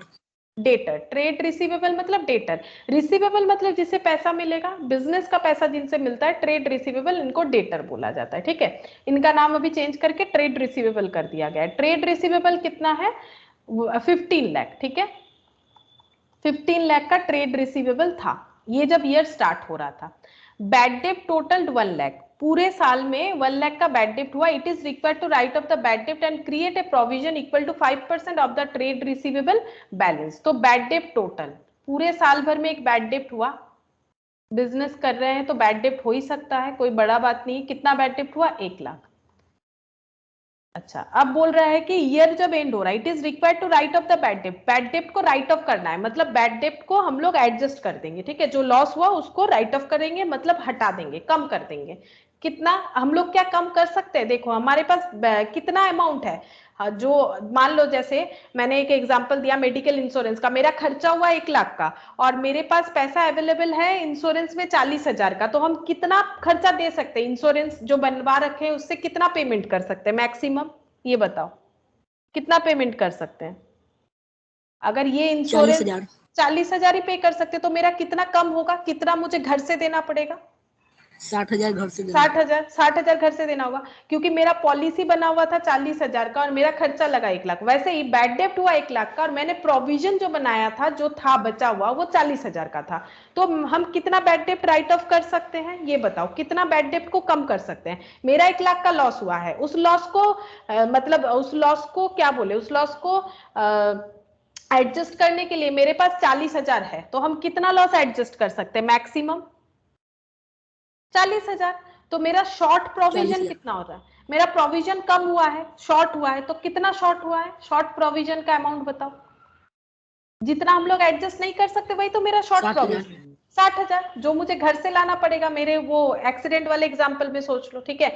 तो वैसे ही यहाँ पर कंपनी ने 40,000 का प्रॉफिट से थोड़ा बहुत हटा के रखा था कि बैड डेप्ट होगा तो इससे काम चला लेंगे, लेकिन बैड डेप्ट हो गया 1 लाख का। हो ही सकता है, एस्टिमेशन है ना, ये कैसे पता चलेगा कौन देगा पैसा कौन नहीं? ये एस्टिमेट करते करते जो है ये कंपनी को या फिर ऑर्गेनाइजेशन जो भी बोलो, इनको पूरा समझ में आने लगता है, लेकिन एस्टिमेशन है, कम बेसी हो ही सकता है। तो शॉर्ट प्रोविजन हुआ कितना?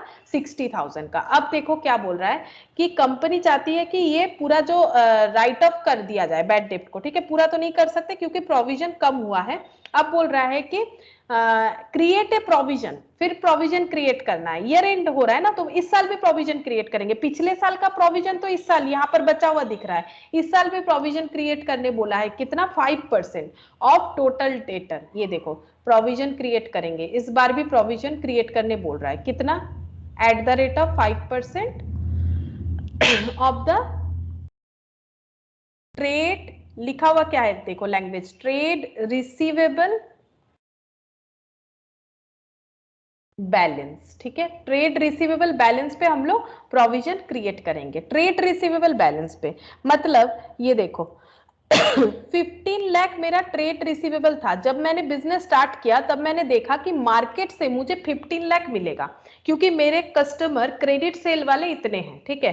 15 लाख मुझे मार्केट से मिलेगा। लेकिन बिजनेस जब एंड में आया, 1 साल पूरा खत्म हुआ, तब मैंने देख लिया कि मुझे 1 लाख नहीं मिलेगा, ये मेरा कंफर्म है। बैड डेप्ट का मतलब 1 लाख नहीं मिलेगा, ये मेरा कंफर्म है। तो मार्केट से मुझे कितना मिल सकता है ये बताओ?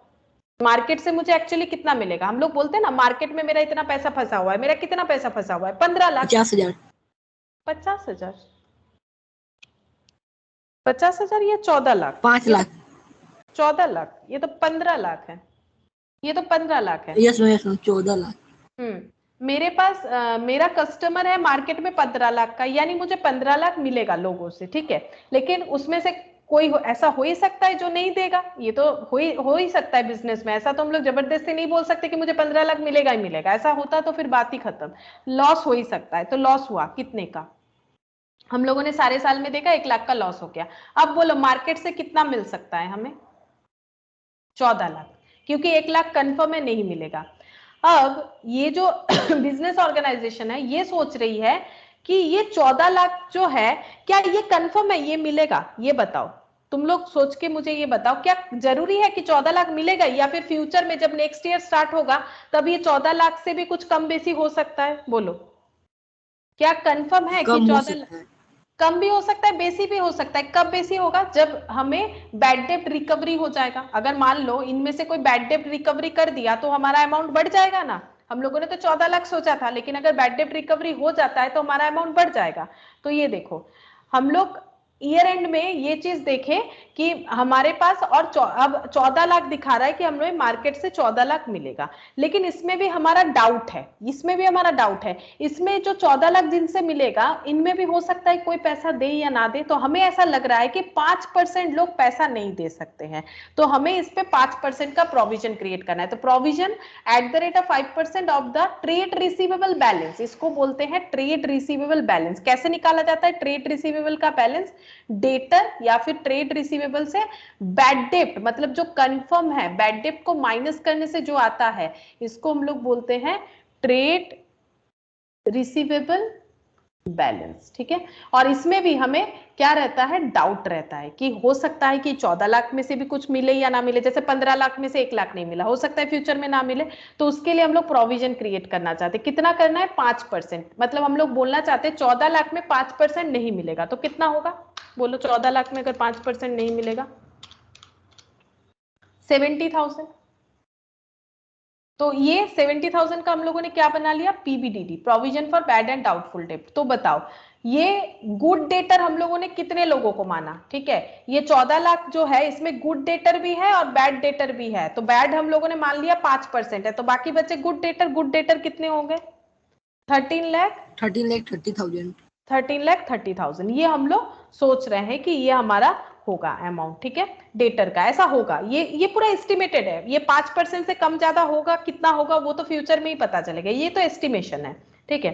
अब इसका हमें क्या करना है, इसका हमें एक अकाउंट बनाना है, ठीक है। हम लोग अकाउंट बना के इसको देखेंगे। So how would you compute the amount debited to profit and loss account.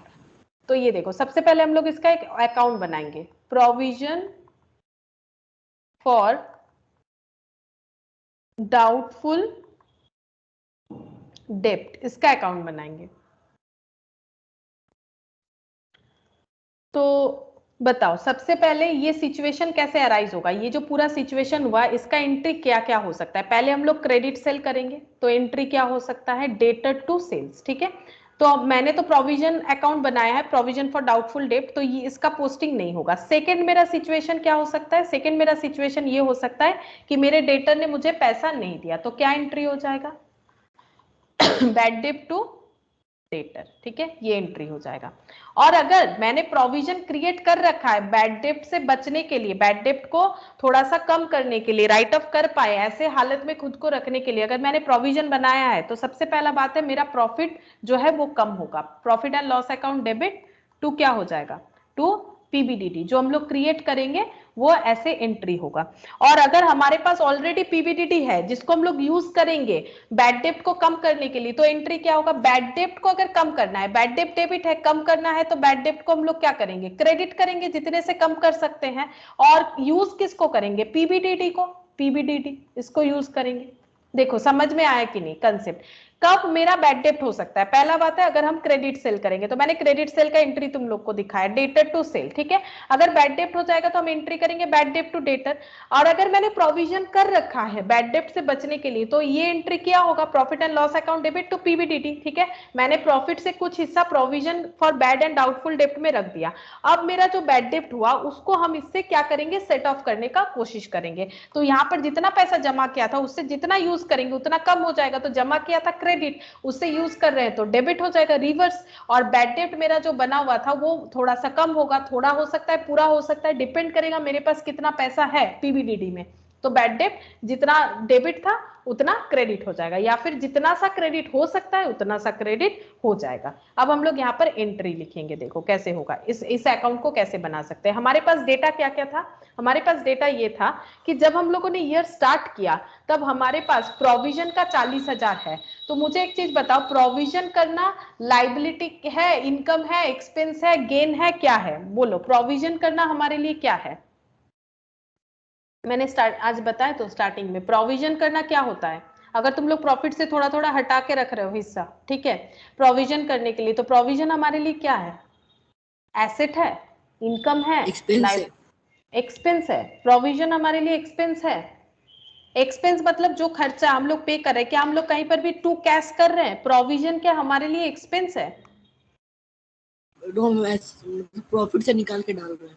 हाँ तो वो क्या है, प्रोविजन क्रिएट करना क्या होता है, किसी भी चीज का प्रोविजन कर रहे हैं तो वो क्या होगा, जैसे इंश्योरेंस कर रखे हो, अब एसेट, एसेट प्रोविजन क्रिएट करना एसेट होगा, लाइबिलिटी, करेक्ट, लाइबिलिटी होगा। प्रोविजन हमेशा क्या होता है, लाइबिलिटी, क्योंकि ये एक हेडेक है, ठीक है। प्रोविजन क्या होता है, लाइबिलिटी होगा। तो लाइबिलिटी साइड में इसको ब्रॉड डाउन करेंगे, देखो क्या है 40,000, तो ये ओपनिंग लाइबिलिटी है, तो by balance BD, provision liability होता है, ठीक है। लाइबिलिटी 40,000 का था, ठीक है। अच्छा, अब हम लोगों ने क्या देखा, हम लोगों ने देखा कि पूरे साल में 1 लाख का बैड डेप्ट हुआ, इसको हम लोग एडजस्ट करेंगे इस प्रोविजन से। तो हमारा एंट्री क्या होगा, बैड डेप्ट को कम करना है, तो पीबीडीडी टू बैड डेप्ट ये वाला एंट्री होगा। पीबीडीडी टू बैड डेप्ट, बोलो कितना जो हमारा क्या बोलते हैं उसे, कितना हमारा बैड डेप्ट था। बैड डेप्ट हमारा 1 लाख हुआ था, ठीक है। बैड डेप्ट हमारा 1 लाख हुआ था। 1 लाख बैड डेप्ट अकाउंट डेबिट टू डेटर दिख रहा है ना हमें यहाँ पर, ये देखो बैड डेप्ट 1 लाख का हुआ था। अब हम लोग क्या करेंगे, हम लोग पीबीडीडी को यूज करेंगे, ठीक है। पीबीडीडी को यूज करेंगे बैड डेप्ट को राइट ऑफ करने के लिए। तो पीबीडीडी में तो हमारे पास ऑलरेडी है कितना, हमारे पास तो है पीबीडीडी में यहाँ पर 40,000, ठीक है। लेकिन नया भी क्रिएट करने के लिए कहा गया है। नया कितना क्रिएट किए हैं, नया कितना क्रिएट किए हैं बोलो यहाँ पर दिखा रहे हैं ना, नया कितना क्रिएट हुआ है पीबीडीडी इस बार 70,000। तो ये क्लोजिंग लाइबिलिटी है, तो इधर लिखेंगे टू बैलेंस सीडी कितना हो जाएगा यहाँ पर 70,000। कैसे लिखना है यहाँ पर दिखा देते, 15 लाख माइनस 1 लाख इंटू 5%, तो नया लाइबिलिटी बन गया 70,000 का। जैसे क्रेडिटर का अकाउंट दिखाए थे कि क्रेडिटर को कितना पे करना था प्रीवियसली, जो कि इस साल ओपनिंग और ये इस साल का क्लोजिंग। तो ऑलरेडी 40,000 प्रोविजन में था और इस साल हम लोगों ने और भी 70,000 प्रोविजन में डाला, ठीक है। और हमारा जो बैड डेप्ट है वो हमें राइट ऑफ करना है, ठीक है। लेकिन हमारा शॉर्ट हो रहा है प्रोविजन 60,000, लेकिन हमें पूरा का पूरा ही राइट ऑफ करना है। तो बैड डेप्ट अगर हमें पूरा राइट ऑफ करना है तो बैड डेप्ट यहाँ पर 1 लाख होने से पीबीडीडी भी यहाँ पर 1 लाख होना चाहिए, ठीक है।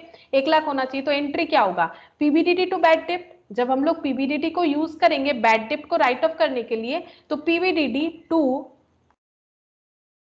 बैड डेप्ट, बैड डेप्ट हमारा 1 लाख है, लेकिन हम लोग 40,000 हमारे पास अवेलेबल था और उसमें से हम लोगों ने 1 लाख राइट ऑफ करना है, लेकिन पूरा तो नहीं कर पाएंगे, 60,000 का शॉर्टफॉल हो रहा है, ठीक है।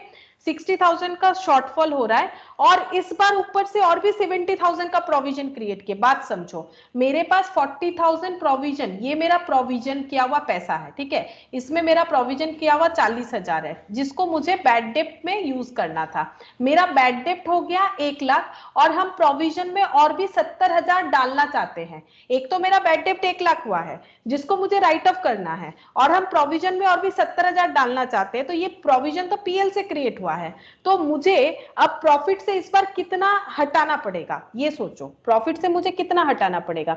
एक तो यहाँ 60,000 का शॉर्टफॉल हो रहा है, वो भी हम प्रॉफिट से लेंगे और नया जो 70,000 का प्रोविजन क्रिएट किया है वो भी पीएल से होगा। तो मेरा पीएल से कितना जाएगा, ये सोचो, मुझे पीएल से कितना पैसा लेना पड़ेगा इस बार। वो यहाँ पर बैलेंस करने से तो आ ही जाएगा, लेकिन हम चाहते हैं कि तुम लोग कंसेप्ट को समझो। मेरे पास 40,000 था, मैंने बैड डेप्ट में लगा दिया, लेकिन बैड डेप्ट पूरा कम नहीं हुआ। मेरे पास और भी बैड डेप्ट को कम करने के लिए मुझे कितना पैसा चाहिए और भी, ये बताओ। 40,000 1,30,000 होगा, क्योंकि मेरे पास पहले का शॉर्टफॉल कितना हो रहा है 60, मुझे ये 60,000 चाहिए राइट ऑफ करने के लिए। और इस बार नया प्रोविजन क्रिएट किया है मैंने 70,000, तो प्रोविजन क्रिएट का एंट्री क्या होता है, ये वाला पीएल डेबिट टू पीबीडीडी। तो हम लोग क्या लिखेंगे, पीएल डेबिट टू पीबीडीडी। तो पीबीडीडी में तो पीबीडीडी नहीं आएगा, तो बाय पीएल। तो कितना क्रिएट करना पड़ेगा, देखो 70,000 इस बार क्रिएट करना चाहते हैं, तो प्रॉफिट से इतना पैसा तो उठाएंगे। और जो बैड डेप्ट हुआ उसमें भी मेरा 60,000 का शॉर्टफॉल हुआ, तो प्रॉफिट से कितना ले लेंगे 1,30,000। और वैसे भी अगर बैलेंस करोगे तो देखना दोनों साइड 1,70,000 लाने के लिए 1,30,000 दिखाया जाएगा। ये यहाँ पर ऐसे बैलेंसिंग फिगर दिखा सकते हो। तो प्रोविजन एक लाइबिलिटी अकाउंट होता है, किसी भी तरह का प्रोविजन, चाहे वो प्रोविजन फॉर डाउटफुल डेप्ट हो, प्रोविजन फॉर डेप्रिसिएशन हो, किसी भी तरह का प्रोविजन करना क्या होता है, एक लाइबिलिटी होता है। तो लाइबिलिटी का बैलेंस ओपनिंग क्रेडिट साइड जाता है, क्लोजिंग डेबिट साइड जाता है। अब ये पैसा हम लोगों ने यूज किया बैड डेप्ट को राइट ऑफ करने के लिए, जो कि हमारे लिए शॉर्टफॉल हुआ, तो हम लोग प्रॉफिट से और भी पैसा लेंगे। देखो अगर हम लोग प्रोविजन नहीं बनाते, पूरा प्रॉफिट से 1 लाख हमारा लॉस हो जाता, क्योंकि प्रोविजन बना रखे थे तो 60,000 का ही हमें प्रॉफिट से लेना पड़ा। और फ्यूचर में फिर से प्रोविजन हम लोग बना रखे ताकि ऐसा हमें हेल्प मिलता जाए, तो हम लोगों ने डिसाइड किया 5% का प्रोविजन बनाएंगे। लेकिन प्रोविजन बनाने का रूल्स है, हम लोग डेटर पे बनाते हैं लेकिन पूरे डेटर पे नहीं बनाएंगे, प्रोविजन उन पे क्रिएट करेंगे ना जिन पे हमें डाउट है। तो 1 लाख वाला तो फुल्ली कंफर्म हो ही चुका है कि ये मुझे पेमेंट नहीं करेगा, तो हम 15 लाख पे क्यों प्रोविजन क्रिएट करें, हम 15 लाख पे प्रोविजन क्रिएट ही नहीं करेंगे। ये लैंग्वेज मुझे दे दिया है बैलेंस पे, अगर बैलेंस वाला लैंग्वेज नहीं भी देता तो हमें प्रोविजन क्रिएट करने का रूल्स क्या है, जो डेटर है, डेटर मतलब गुड प्लस बैड, ठीक है, गुड डेटर भी है बैड डेटर भी है, मुझे नहीं पता कौन गुड होगा कौन बैड होगा, लेकिन मिला हुआ ही होगा, जिसमें से कंफर्म बैड जो हो चुका है उसको हटा दो, वो तो मेरा डेटर रहा ही नहीं। अब जो ट्रेड रिसीवेबल है उस पे प्रोविजन दिखाएंगे, जो बैड डेट है 1 लाख अगर मुझे पता ही है नहीं मिलेगा तो इस पे प्रोविजन क्यों क्रिएट करे, तो इसको मुझे एलिमिनेट करना चाहिए, जो कि 15 लाख में इंक्लूडेड है, तो 15 लाख से मुझे ये एलिमिनेट करना पड़ेगा, ठीक है। ये देखो यहाँ पर इस तरह से बना रखा है और ये एक स्टेटमेंट फॉर्मेट में कर रखा है, तुम लोग ऐसे भी कर सकते हो। अच्छा, अब पीएल में कितना जाएगा ये हमें पूछा था इस क्वेश्चन में, तो पीएल में कितना जाएगा बोलो, पीएल में कौन सा अमाउंट जाएगा, जो पीएल का एंट्री है, तो पीएल में हम लोग 2 पीवीडीडी बोलते हैं 1,30,000। तो इसका मतलब हम लोग ये प्रॉफिट एंड लॉस अकाउंट में ये दिखाना चाहते हैं कि हम लोगों का प्रोविजन के वजह से प्रॉफिट कितना शॉर्टफॉल हुआ। तो इस बार 70,000 का प्रोविजन बनाए तो प्रॉफिट से 70,000 निकाल लिए, और जो बैड डेट राइट ऑफ किए उसमें पूरा नहीं बना, ठीक है, इसीलिए 60,000 वहां से भी लेना पड़ा, ठीक है, 60,000 इस बार भी लेना पड़ा, तो टोटल 1,30,000 जो है हमें प्रॉफिट एंड लॉस अकाउंट में दिखाना पड़ेगा, ठीक है। अच्छा, अब नेक्स्ट देखो प्रोविजन फॉर डिस्काउंट, ठीक है, प्रोविजन फॉर डिस्काउंट का मतलब होता है कि अगर हम लोग डिस्काउंट देना चाहते हैं किसको, डेटर को, तो वो भी तो हमारे लिए एक तरह का लॉस ही है। तो डिस्काउंट अगर हमें देना है तो हम लोग उस डिस्काउंट के लिए भी प्रोविजन बना सकते हैं कि प्रॉफिट का एक हिस्सा हटा के रखते हैं, अगर फ्यूचर में डिस्काउंट देंगे तो उससे एडजस्ट करते जाएंगे। ये देखो प्रोविजन फॉर डिस्काउंट दिखाए, जैसे बोल रहा है कि ट्रेड रिसीवेबल 5,20,000 मतलब डेटर 5,20,000 है, प्रोविजन फॉर डाउटफुल डेट है 1,20,000, you are required to create a 10% provision on discount on debtor. अच्छा, इसका कंसेप्ट समझो क्या बोल रहा है, बोला है कि ट्रेड रिसीवेबल मतलब क्या होता है बोलो, अभी तो मैंने बोला सिंपल लैंग्वेज में इसको क्या बोलते हैं, डेटर, ठीक है।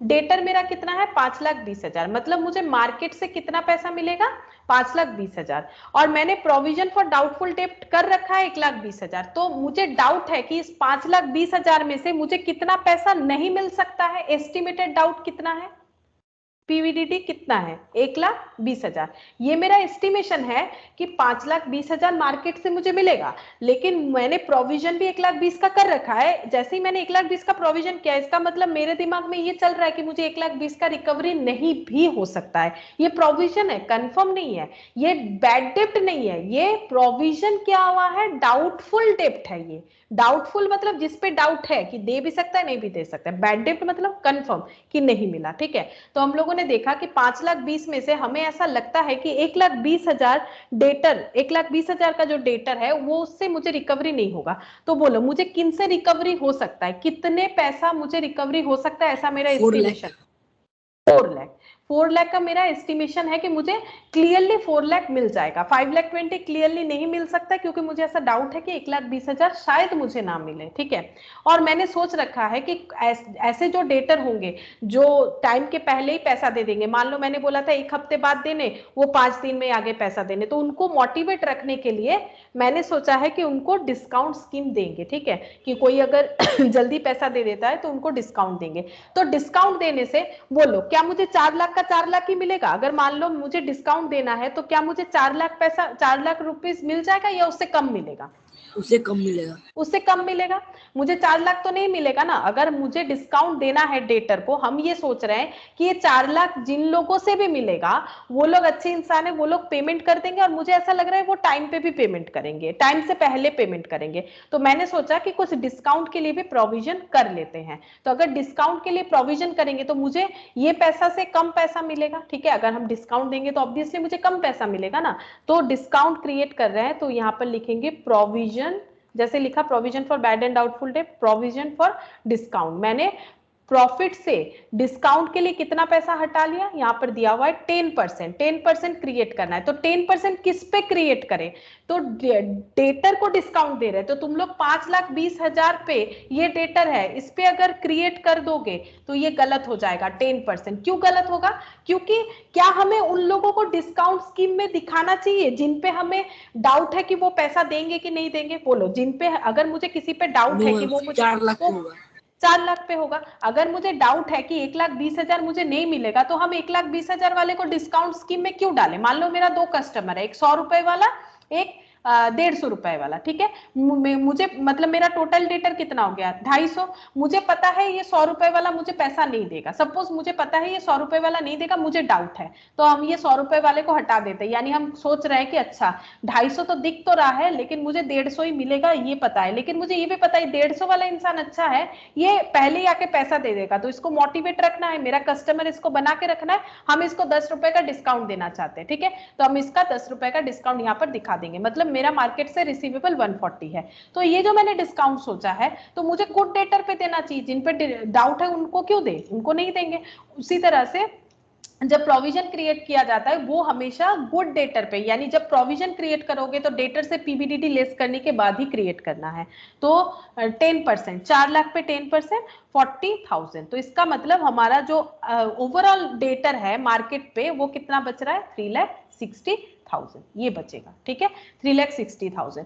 तो कंसेप्ट क्या हुआ, अगर हमारे क्वेश्चन में provision for bad and doubtful डेब्ट, बैड डेब्ट और डिस्काउंट सारा का सारा चीज लिखा हुआ है, तो कैसे उसको एडजस्ट करेंगे। सबसे पहले हम लोग डेटर दिखाएंगे कि हमारा डेटर कितने का है, फिर वहां से लेस करेंगे। अगर कोई कंफर्म लोग है जो पैसा नहीं देंगे यानी बैड डेब्ट ये कंफर्म होता है, उसके बाद देखेंगे फिर कितना पैसा मिलने वाला है, फिर वहां से लेस करेंगे। अगर कोई पीबीडीटी क्रिएट करना चाहते हैं provision for bad and doubtful डेब्ट, वो माइनस करेंगे। माइनस करने के बाद जो बचेगा वहां से प्रोविजन फॉर डिस्काउंट जो है उसको माइनस करेंगे, तो हमें नेट डेटर जो है वो मिल जाएगा, ठीक है। ये सिस्टम होना चाहिए। अब क्वेश्चन में हो सकता है सिर्फ 2 चीज रहे या फिर ये और ये रहे, क्या एडजस्टमेंट रहेगा वो नहीं पता, लेकिन अगर तीनों एडजस्टमेंट एक साथ रहता है तो वो ऐसे ट्रीट होता है। उसका लॉजिक सिंपल है, मेरा मार्केट में जितना भी डेटर है, अगर मुझे पता है कि मुझे ये पैसा नहीं मिलेगा, सपोज मेरा मार्केट में 10,000 मुझे मिलने वाला था, लेकिन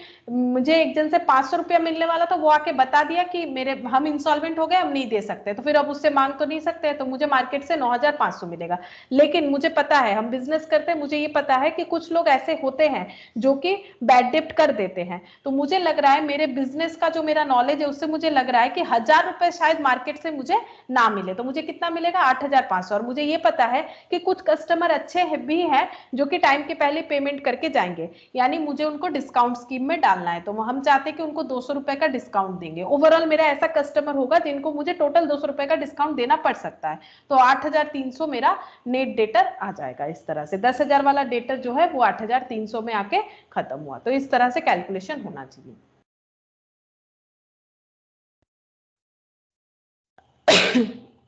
अच्छा, डेप्रिसिएशन का भी मैंने बोला था प्रोविजन कर सकते हैं हम लोग। मतलब प्रोविजन का मतलब मान लो मैंने एक मोबाइल खरीदा, डेप्रिसिएशन का प्रोविजन का मतलब मैंने एक मोबाइल खरीदा 10,000 का, ठीक है, और मुझे ये पता है कि ये मोबाइल हर साल हम 2,000 का यूज कर लेते हैं, मैंने एक एस्टिमेट कर लिया 2,000 का यूज कर लेते हैं। अब हम क्या चाहते हैं कि हर साल हम 2,000 करके एक जगह पे प्रोविजन करते जाए। इससे क्या होगा, मेरा टारगेट है कि हम 5 साल बाद फिर से मोबाइल खरीदेंगे, तो 5 साल में मेरे पास फिर से 10,000 रुपए जमा हो गया, ठीक है, तो हम ये 10,000 से फिर से इजीली मेरा मोबाइल जो है वो खरीद सकते हैं। तो इसको बोला जाता है प्रोविजन फॉर डेप्रिसिएशन, ठीक है। हम लोग डेप्रिसिएशन के लिए भी प्रोविजन क्रिएट कर सकते हैं प्रॉफिट से पैसा हटा के, ये देखो, ताकि हम लोग जब फ्यूचर में एसेट खरीदेंगे तो हमारे लिए वो आसान हो जाए। तो इसका ट्रीटमेंट ऐसे होगा, डेप्रिसिएशन एक एक्सपेंस है तो टू डेप्रिसिएशन, और मशीन मान लो 15 लाख का था, तो जितना इस पर डेप्रिसिएशन हुआ वो माइनस करने के बाद बच रहा है 13,50,000। जैसे 10,000 का मेरा मोबाइल था, पहले साल 2,000 का डेप्रिसिएशन लगा, तो मोबाइल का वैल्यू हो गया 8,000, वही चीज बता रहा है। इसके अलावा भी बहुत सारे प्रोविजन हो सकते हैं, वही बोला है अदर प्रोविजन भी हो सकता है।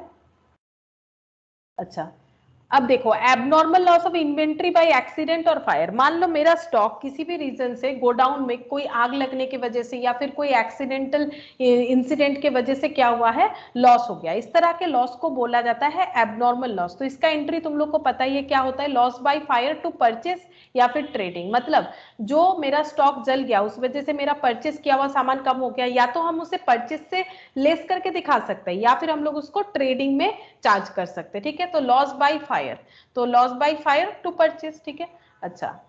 और अगर ये देखो यहाँ पर एक एग्जांपल दिया, मेरा 6000 का स्टॉक जल गया लेकिन इंश्योरेंस किया हुआ था, तो इंश्योरेंस कंपनी ने 4500 का क्लेम जो है वो हमें दिया है। तो मैंने क्लेम किया था कि मेरा स्टॉक जल गया, क्योंकि मैंने इंश्योरेंस कर रखा है तो आप मुझे कुछ क्लेम का रिकवरी दीजिए। तो उन्होंने पूरा चीज देखा, गो थ्रू किया, सब सोचा और उसके बाद बोला ठीक है आपको 4500 का क्लेम मिलेगा। तो मेरा लॉस कितना हुआ, वैसे तो मेरा 6000 का स्टॉक जला, लेकिन 4500 अगर मुझे इंश्योरेंस कंपनी से मिल जाता है क्योंकि मैंने इंश्योरेंस कर रखा था, तो बोलो मेरा लॉस कितना हुआ, इसका मतलब 1500।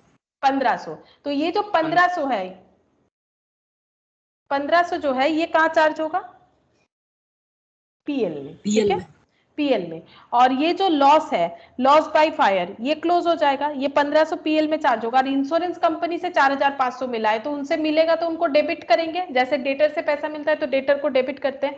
तो इंश्योरेंस कंपनी अकाउंट क्या हो जाएगा, डेबिट कितना मिलेगा 4500, लॉस कितना हुआ 1500, और ये वाला अकाउंट क्लोज कर देंगे, टू लॉस बाय फायर। ठीक है, टू लॉस बाय फायर, यही चीज देखो नीचे लिखा हुआ होगा,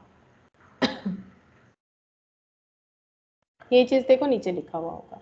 हाँ, अब देखो इसका ट्रीटमेंट कैसे होगा, ये तो एंट्री साफ साफ पता चल रहा है, PL debit to loss by fire कितना 1500 1500, तो पीएल में जो लॉस होगा वो अमाउंट लिखना है 1500। ठीक है, और इंश्योरेंस कंपनी से जो पैसा मिलेगा, जैसे डेटर से पैसा मिलता है तो डेटर को कहाँ दिखाते हैं, एसेट में, वैसे इंश्योरेंस कंपनी से पैसा मिलने वाला है 4500, तो वो भी एज ए डेटर हम लोग कहाँ दिखाएंगे, 4500 कहाँ दिखाएंगे, बैलेंस शीट में। और जो 6000 है वो कहाँ दिखाएंगे, जो 6000 का स्टॉक जला वो दिखाएंगे ट्रेडिंग में। ठीक है, ये ऐसा एक एडजस्टमेंट है जो 3 जगह जाएगा।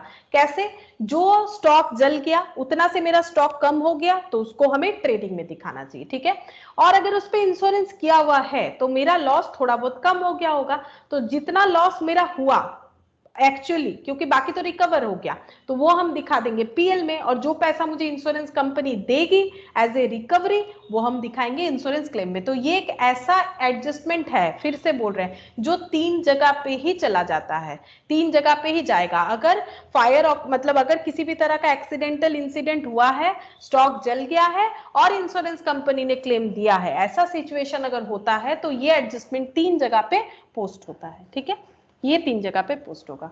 नाउ यहाँ पर देखो गुड्स ऑन अप्रूवल बेसिस दिया हुआ है, इसके ऊपर तुम लोग का एक चैप्टर ही है गुड्स ऑन अप्रूवल बेसिस, तो थोड़ा सा बता देते हैं। देखो गुड्स ऑन अप्रूवल बेसिस में क्या होता है, क्योंकि कॉम्पिटिटिव मार्केट है तो ऐसे किया जाता है कि गुड्स को हम लोग भेज देते हैं, कोई कस्टमर को हम लोग ऐसे बोल सकते हैं कि वो मान लो कुछ और खरीदने आया था। ठीक है, वो मान लो कुछ और खरीदने आया था, वो मान लो कैलकुलेटर खरीदने आया था कैसियो का। ठीक है, हमारा कैलकुलेटर का दुकान है, लेकिन हम लोग एक नया ब्रांड का कैलकुलेटर बेच रहे हैं और हम लोग बोल रहे हैं कि ये वाला लेके जाइए, अगर आपको पसंद है आया यूज करके देखिए, पसंद आया तो पैसा दीजिएगा, अगर नहीं पसंद आया तो पैसा मत दीजिएगा। ठीक है, वापस कर दीजिएगा। तो इसको बोला जाता है goods Saint on approval basis, मतलब पसंद आए तो ही खरीदिएगा, अगर नहीं पसंद आए तो मत खरीदिएगा। ऐसा हम लोग ऑफर कर सकते हैं कस्टमर को, जिसको बोला जाता है goods Saint on approval basis. तो उस केस में क्या होता है, जैसे यहाँ पर कितना सा हमें समझना है, देखो हम लोगों ने मान लो गुड्स बेच दिया था अप्रूवल बेसिस में 10,000 का, और जब बेचा था उसे हम लोगों ने नॉर्मल सेल ही दिखाया था, जैसे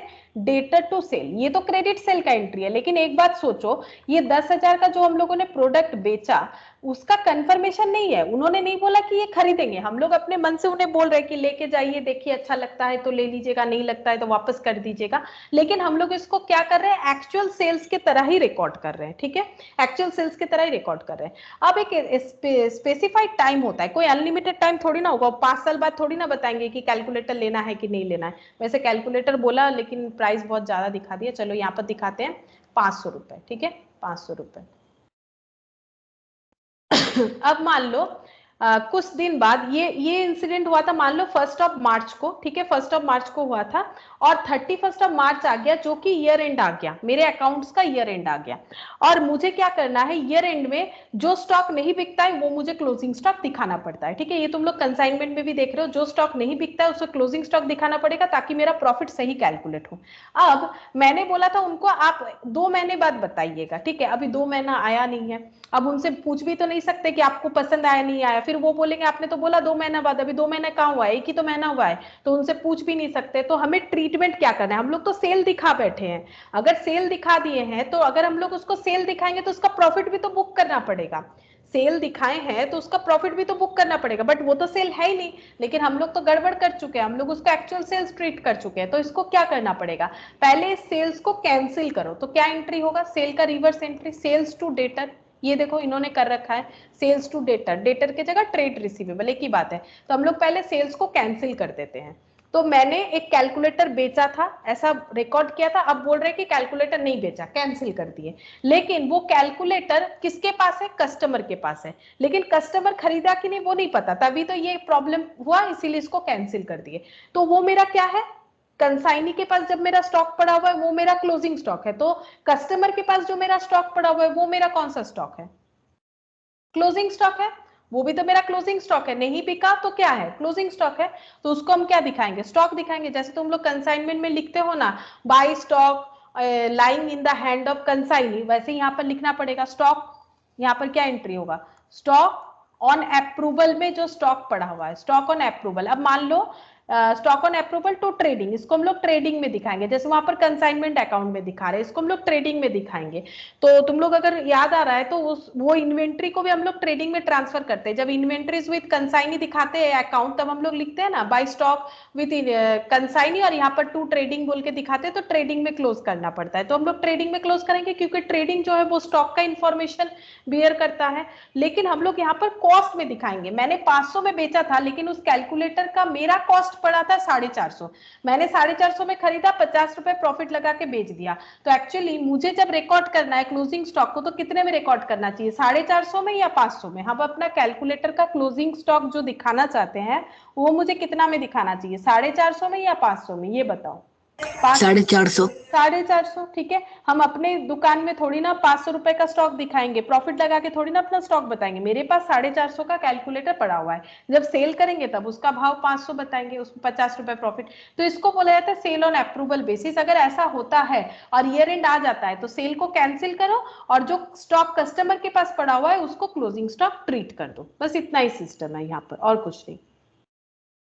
अच्छा, और अगर गुड्स को हम लोग सेल के अलावा किसी और वजह से यूज करते हैं, इसका एंट्री भी तुम लोग को पता है, सपोज डोनेशन के लिए यूज करते हैं तो एंट्री होता है डोनेशन टू परचेज, कोई ड्राइंग्स पर्सनल यूज के लिए गुड्स लेके चले गए तो ड्राइंग्स टू परचेज, मान लो कैलकुलेटर का दुकान है, एक कैलकुलेटर का जरूरत है लेके चले गए तो क्या बोलेंगे, ड्राइंग्स टू परचेज, क्योंकि मेरा स्टॉक कम होता है। मान लो मैंने सैंपल डिस्ट्रीब्यूशन किया एडवर्टाइजमेंट के लिए, तो sample free sample distribution debit to purchase या एडवर्टाइजमेंट टू परचेज।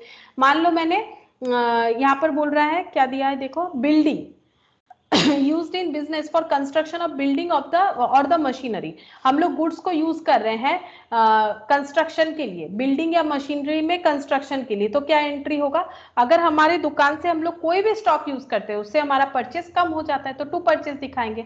अगर हम लोग किसी भी तरह का गुड्स यूज कर रहे हैं, मेंटेनेंस ऑफ बिजनेस प्रीमाइसेस और मशीनरी या बिजनेस प्रीमाइसेस में कुछ भी मेंटेनेंस के लिए, मान लो हमारे पास लुब्रिकेटिंग ऑयल है, हम लोग लुब्रिकेटिंग ऑयल बेचते हैं और हमारा एक मशीन है जो थोड़ा सा उसमें मेंटेनेंस के लिए लुब्रिकेटिंग ऑयल का जरूरत है, तो हम लोग ले जाके उस ऑयल को अपने ही शॉप से उठा के वो ऑयल लेके और मशीन में उसको यूज कर दिया, तो क्या हुआ, मेरा स्टॉक कम हुआ, टू परचेज। और किस वजह से, क्योंकि मैंने रिपेयर मेंटेनेंस किया। अगर वही चीज हम खरीद के लेके आना पड़ता तो हम बोलते repairs maintenance account debit to cash, लेकिन खरीदा नहीं, हमारे पास हमारे दुकान में ही अवेलेबल था वो वाला जो प्रोडक्ट था, तो हम लोगों ने उसको यूज कर लिया, तो उससे मेरा स्टॉक कम होगा। तो सीधा सा बात है, अगर कोई गुड्स हम लोग विथड्रॉन कर रहे हैं तो वो हमारे स्टॉक को कम करता है, तो वो हर जगह पे देखो टू परचेस ही दिखा रहा है।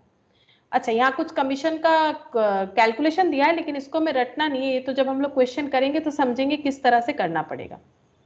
जैसे यहाँ पर देखो ये एक question, net profit before commission is 1 lakh. Net profit जो आया है कमीशन देने के पहले, मैनेजर को कमीशन देना है, कमीशन देने के पहले नेट प्रॉफिट आया 1 lakh and manager is entitled to a commission of 10% on net profit before charging such commission, the amount of commission is 10,000। तो ये कैसे दिखाया जाएगा? ये देखो, पहले ये वाला पॉइंट समझते हैं।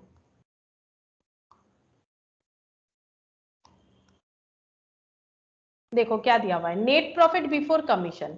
नेट प्रॉफिट, प्रॉफिट आ गया है, बिजनेस किया हम लोगों ने, ग्रॉस प्रॉफिट निकाला, नेट प्रॉफिट निकाल लिया 1 लाख, लेकिन सारा खर्चा पे कर दिया। मैनेजर एक है, ठीक है, हमारे कंपनी में एक मैनेजर है, उनको कमीशन देना था, ठीक है, उनको कमीशन देना था, उनको अभी तक पेमेंट नहीं किए तो करना पड़ेगा।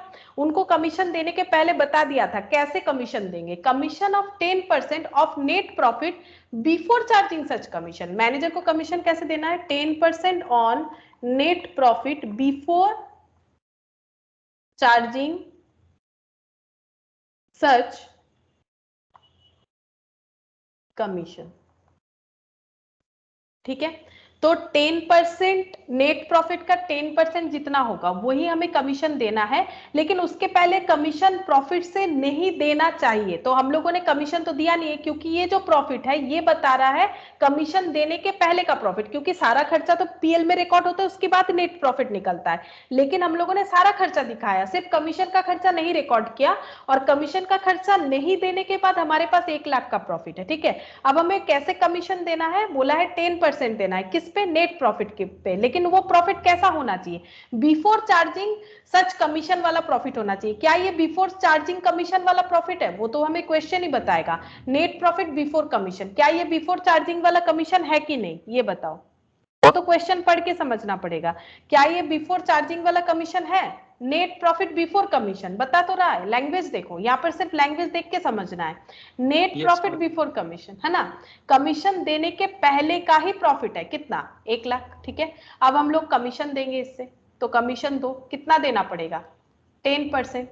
किस पे देना पड़ेगा? नेट प्रॉफिट पे। कैसा नेट प्रॉफिट?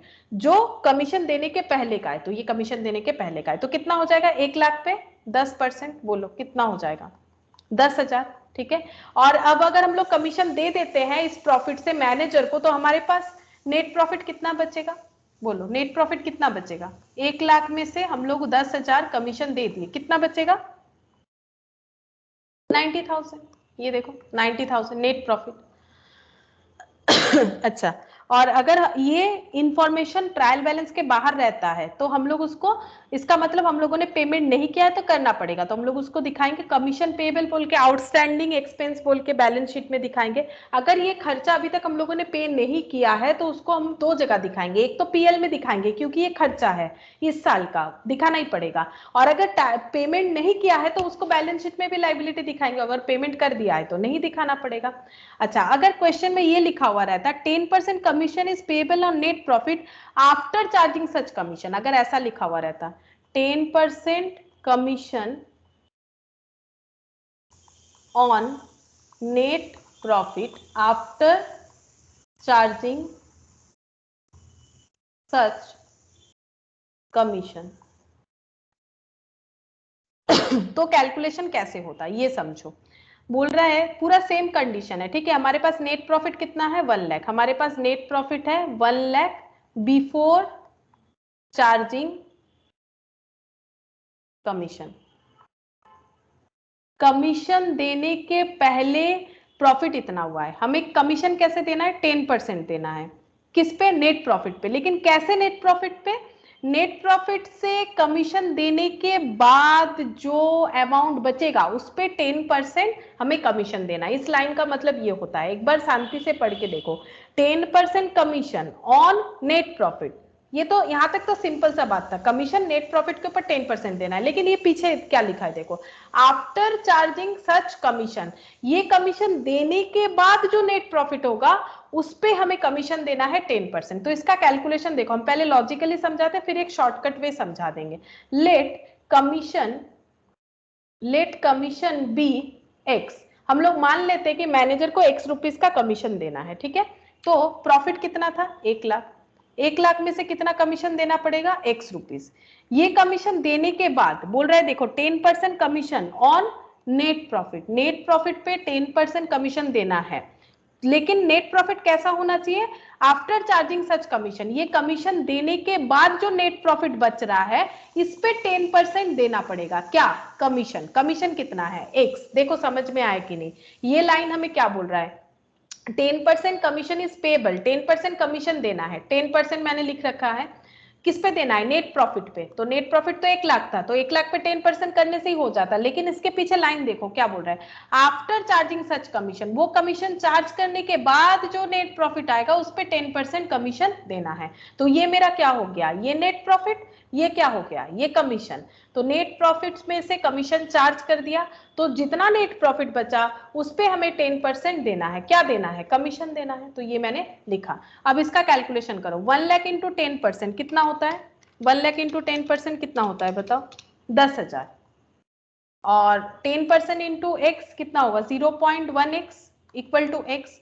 अब 10,000 इक्वल टू, ये इधर प्लस हो जाएगा 1.1x, therefore x equal to 10,000 divided by 1.1, बोलो कितना होता है, कुछ पॉइंट वगैरह आएगा, 9090, ठीक है, 9090। ये देखो यहाँ पर भी इन लोगों ने क्या होगा, 9091 कर दिया, 9090.90 ऐसे आ रहा है, तो कमीशन इतना होगा। अब इसका शॉर्टकट देखो, अगर हमें क्वेश्चन में बोलता है आफ्टर चार्जिंग सच कमीशन, तो हम लोग शॉर्टकट क्या करेंगे, तब हम लोग कमीशन कैसे निकालेंगे, तब हम लोग कमीशन इस तरह से निकालेंगे, commission equal to net profit ले लेंगे जो कि था 1 लाख, इंटू 10% होता है ना, 10% का मतलब 10/100 होता है, उसकी जगह हम लोग करेंगे 10/110। देखो कितना आंसर आता है, ये करके देखो, 1 लाख इंटू 10 डिवाइडेड बाई 110 करके देखो कितना आता है, यही आ जाएगा 9090। ऐसा क्यों हुआ, देखो 10/110 मतलब कमीशन कितना हो रहा है, 110 रुपए पे 10 रुपए का कमीशन। इसका मतलब ही होता है कि मेरे पास अगर 110 रुपए का नेट प्रॉफिट है, उसमें से मुझे कमीशन देना पड़ेगा 10 रुपया। 10 रुपया कमीशन देने के बाद जो प्रॉफिट बचेगा उस पे 10% जो अमाउंट होगा वही मेरा कमीशन का अमाउंट होगा। ऐसा दिया हुआ रहता है अकाउंट्स में घुमा के, ये बहुत ही मतलब एक पॉपुलर कैलकुलेशन है, ये आता है क्वेश्चन में, तो इसीलिए देखो इसको हमें अच्छे से करना ही है। जो डायरेक्ट है उसमें तो कोई प्रॉब्लम नहीं है, नेट प्रॉफिट पे 10%, इस पे 10% लगा तो हो गया, लेकिन आफ्टर चार्जिंग सच कमीशन का मतलब ये बता रहा है कि हमारे पास जितना भी प्रॉफिट है उसमें कमीशन को हम लोग इंक्लूड कर लेंगे। सपोज हमारे पास नेट प्रॉफिट था 100 रुपीज, ठीक है, और कमीशन हो रहा है मेरा 10 रुपीज, मतलब मेरे पास 110 होना चाहिए, तब तो उसमें से 10 रुपीज कमीशन देने के बाद मेरा जो बचेगा उस पे हम 10% दे पाएंगे। तो ये देखो वही चीज यहाँ पर 1.1 आ रहा है, वही मैंने 110 लिखा है, बात एक ही है, ठीक है, चाहे 10/110 करो चाहे ऐसे करो। तो ये लेंदी है कैलकुलेशन एक्स करके, लेकिन लॉजिकल है, समझ में आता है कि क्या कंसेप्ट हुआ। तो हमें अगर आफ्टर चार्जिंग सच कमीशन बोला है तो हमें फॉर्मूला क्या फॉलो करना पड़ेगा, ये देखो फॉर्मूला अब समझ में आएगा, हम लिखते नहीं है, यहाँ दिखा देते हैं। ये देखो कमीशन और net profit after charging such commission का फॉर्मूला प्रॉफिट बिफोर कमीशन। ये देखो प्रॉफिट बिफोर कमीशन कितना था, 1 लाख। अच्छा, रेट ऑफ कमीशन कितना था, 10, और नीचे क्या है 100 प्लस रेट ऑफ कमीशन, तो 100 प्लस 10, 110, ये फॉर्मूला। और अगर नॉर्मल बोला है कमीशन और net profit before charging such commission, तो प्रॉफिट बिफोर कमीशन कितना था, 1 lakh, into rate of commission कितना था, 10 डिवाइडेड बाय 100। अब ये फॉर्मूला तुम लोग को समझ में आएगा कि ये फॉर्मूला ऐसा क्यों लिखा हुआ है, तो ये फॉर्मूला ऐसे हो जाएगा। और अगर कमीशन पे नहीं किया है तो commission account debit to commission payable, अगर पे कर देंगे तो टू कैश, और जब पीएल में इसे क्लोज करेंगे तो PL account debit to commission, इस तरह से क्लोज हो जाएगा, ठीक है। अच्छा, ये एक क्वेश्चन है, इसको हम लोग एक कर लेते हैं, देखो इलास्ट्रेशन 5, बस यही वाला लास्ट करेंगे। देखो ये एक ट्रायल बैलेंस के साथ क्वेश्चन दिया हुआ है, एडजस्टमेंट तो हम लोगों ने कर ही लिया लगभग सारा ही। एक यहाँ पर ट्रेडिंग पीएल बैलेंस शीट बनाने बोला है, शायद देख लेते हैं। ट्रायल बैलेंस दिया हुआ है, हमें क्या प्रिपेयर करने बोल रहा है, prepare closing entries for the above item and prepare trading and PL account. Entries तो नहीं करेंगे हम लोग, ट्रेडिंग पीएल बनाएंगे, तो हम सिर्फ लिख रहे हैं ट्रेडिंग एंड पीएल अकाउंट, ऐसे करके, ठीक है। फॉर्मेट हम दिखा देंगे यहाँ पर क्या हुआ है कि किस पैटर्न में पूरा करना चाहिए, मतलब लिखने का पैटर्न हम बता देंगे। ये देखो ऐसे लिखना पड़ेगा, सी वांचो मतलब जो कंपनी का नाम होगा, मतलब जिनका बिजनेस है, ठीक है। ये सी वांचो का है तो ये इसलिए सी वांचो, यहाँ पर trading account for the year ended, फिर नीचे profit and loss account for the year ended, इस तरह से करना पड़ेगा, ठीक है। तो हम यहाँ पर ट्रेडिंग एंड पीएल एक साथ करें, एक्चुअली एक साथ ही होता है, इन्होंने अलग अलग दिया है क्योंकि जस्ट स्टार्टिंग का क्वेश्चन है, लेकिन आज के डेट पे एक साथ ही करना है, मैं अलग अलग नहीं करना है। Trading and profit and loss account for the year ended बोल के हम लोग कर सकते हैं। अच्छा मुझे एक चीज बताओ, कैपिटल अकाउंट ये कहां पर जाएगा, ये ट्रेडिंग में जाएगा, पीएल में जाएगा या बैलेंस शीट में जाता है? Balance sheet. तो ये यहाँ पर नहीं आएगा। इन्वेंट्री यानी स्टॉक, अब ये दिया हुआ है तो ये कौन सा इन्वेंट्री है, ओपनिंग है कि क्लोजिंग है, ये बताओ। अगर ट्रायल बैलेंस के अंदर दिया हुआ है, कुछ लिखा हुआ नहीं है, तो ये कौन सा इन्वेंट्री है? ओपनिंग। ओपनिंग। अगर ट्रायल बैलेंस के अंदर दिया हुआ है और कुछ लिखा हुआ नहीं होता है तो इसे ओपनिंग कैसे पता चला? ये देखो नीचे क्लोजिंग दिया हुआ है, तो इसका मतलब ये ओपनिंग है। तो ओपनिंग इन्वेंट्री कहां पर आएगा? ट्रेडिंग में क्या लिखेंगे? टू ओपनिंग स्टॉक, ठीक है। क्लोजिंग स्टॉक बैलेंस शीट में आता है, ओपनिंग नहीं आता। ओपनिंग स्टॉक कितना है? 2 लाख। अच्छा उसके बाद कैश इन हैंड, बोलो कैश क्या होता है? Current asset. करंट एसेट कहां पर आएगा? Balance sheet. Machine, machine fixed asset होता है, कहां पर आएगा? Balance sheet. परचेज कहां पर आएगा? बोलो। ट्रेडिंग। ट्रेडिंग। परचेज हमेशा कहां पर आता है? ट्रेडिंग में। तुम लोग फॉर्मेट एक बार देख सकते हो, परचेज हमेशा ट्रेडिंग में आता है। परचेज का मतलब ही होता है कि हम लोग स्टॉक परचेज कर रहे हैं, उस चीज का बात बता रहा है। तो 18,20,000 परचेज का दिया हुआ है, परचेज। अच्छा वेजेस, वेजेस हमेशा कहां पर आता है? बोलो। वेजेस हमेशा डायरेक्ट एक्सपेंस माना जाता है, ट्रेडिंग में आएगा। To wages 10 lakh. अच्छा उसके बाद देखो सैलरी, ये कहां पर आता है? क्या ये डायरेक्ट एक्सपेंस है कि इनडायरेक्ट? आज ही किया पीएल। पीएल, ठीक है। तो हम यहाँ पर पीएल के लिए जगह बना लेते हैं, तो यहाँ पर लिखते हैं टू सैलरीज 10 लाख। अच्छा उसके बाद डिस्काउंट अलाउड, ये कहां पर आएगा? पीएल में आएगा। किधर आएगा डिस्काउंट अलाउड? ये देखो, और एक तरह से भी समझ सकते हो, ये ट्रायल बैलेंस है, ये डेबिट है, ये क्रेडिट है ना, कैपिटल क्रेडिट होता है, तो ये ट्रायल बैलेंस है, तो डेबिट आइटम डेबिट में भेज दो। डिस्काउंट अलाउड, लॉस है, डेबिट है, तो टू डिस्काउंट अलाउड 50,000। अच्छा उसके बाद डिस्काउंट रिसीव्ड, ये इनकम है, तो यहां पर आएगा डिस्काउंट रिसीव, ठीक है। मैंने शॉर्टकट में लिखा है, बट तुम लोग ये सब यूज मत करना, DRDA ये सब यूज मत करना। Sundry office expenses account, office expense का अकाउंट है, मतलब ऑफिस में एक्सपेंस हुआ है उसका खर्चा 6 लाख, तो कहां पर लिखेंगे? यहाँ पर। ऑफिस एडमिनिस्ट्रेशन ये सब यहाँ पर होगा। ट्रेडिंग में सिर्फ स्टॉक का खर्चा दिखाएंगे, कितने का स्टॉक लाया, उस स्टॉक को लाने का अगर कोई खर्चा है वो दिखाना है, और कितना स्टॉक बेच दिया, कितना स्टॉक बच गया, बस। सम सोइंग बाय कस्टमर, मतलब कस्टमर से पैसा मिलेगा, ये कहां पर आएगा? बोलो। डेटर कहां पर आता है? डेटर तो करंट एसेट है, एसेट कहां पर आएगा? बैलेंस शीट में। ट्रेड पेएबल यानी क्रेडिटर, पेएबल जिनको पैसा पे करना है, सम्स पैसा, ओइंग उधार हुआ है सप्लायर को, कितना? 3,70,000, ये कहां पर जाएगा? ये भी बोलो। क्रेडिटर तो लाइबिलिटी होता है, तो ये बैलेंस शीट में लाइबिलिटी साइड में जाएगा। क्लोजिंग स्टॉक ट्रायल बैलेंस के बाहर है, ट्रायल बैलेंस के बाहर जो भी आइटम रहेगा वो दो जगह पोस्ट होगा, ट्रेडिंग में और बैलेंस शीट में। हाँ लेकिन यहाँ तो बैलेंस शीट बोला नहीं है, तो हम लोग बैलेंस शीट नहीं करेंगे, नहीं दिखा सकते हैं, ठीक है। तो यहाँ पर हम लोग दिखा ही सकते हैं ट्रेडिंग में 2,70,000, ठीक है। अच्छा सेल्स नहीं था क्या? सेल्स तो होना चाहिए, नहीं तो कैसे लिखेंगे? मैम है सेल्स अकाउंट। ओ हाँ सेल्स था, 5 लाख 50 लाख 50 लाख बाई सेल्स, ठीक है। सेल्स 50 लाख, तो फॉर्मेट के हिसाब से ही हमें चलना है, डायरेक्ट एक्सपेंस। तो 50 लाख और 2,70,000, 52,70,000, ये क्या हो गया? ये मेरा ट्रेडिंग में टोटल मेरे पास इतना इधर आ रहा है, क्रेडिट साइड आ रहा है, ठीक है। और डेबिट साइड देखो 2,18,20,000, और यहाँ पर 10 2 12, 12 और 18 30,20,000, कितना हो जाएगा? यहाँ पर जीपी ग्रॉस प्रॉफिट आ रहा है, बताओ। 22,50,000 ट्रांसफर टू पीएल 22,50,000, ये पीएल में जाएगा, ठीक है। और ये जीपी जो है इसको हमें ब्रॉट डाउन करना है। अब देखो जो मैंने छोटा छोटा क्वेश्चन दिखाया तब तुम लोग को क्लियर हो जाएगा फॉर्मेट, यहाँ से बाई जीपी ये ब्रॉट डाउन हो जाएगा। क्यों? क्योंकि इसी प्रॉफिट से तो खर्चा पे करना है, सैलरी का, डिस्काउंट का। तो by gross profit transfer from trading ऐसे लिख सकते हो, पूरा लिखने का जरूरत नहीं होता, हम एक बार लिख के दिखा देते हैं। 22,50,000। अब ये दोनों का टोटल करो, 22,50,000 और 30 कितना हो जाएगा? 22,80,000। अब इसका एडजस्ट करो, 22,80,000 से ये एडजस्ट करो, कितना हो जाएगा? अगर प्रॉफिट आ रहा है तो net profit, net profit transfer to capital, capital कहां पर होगा? 6,30,000।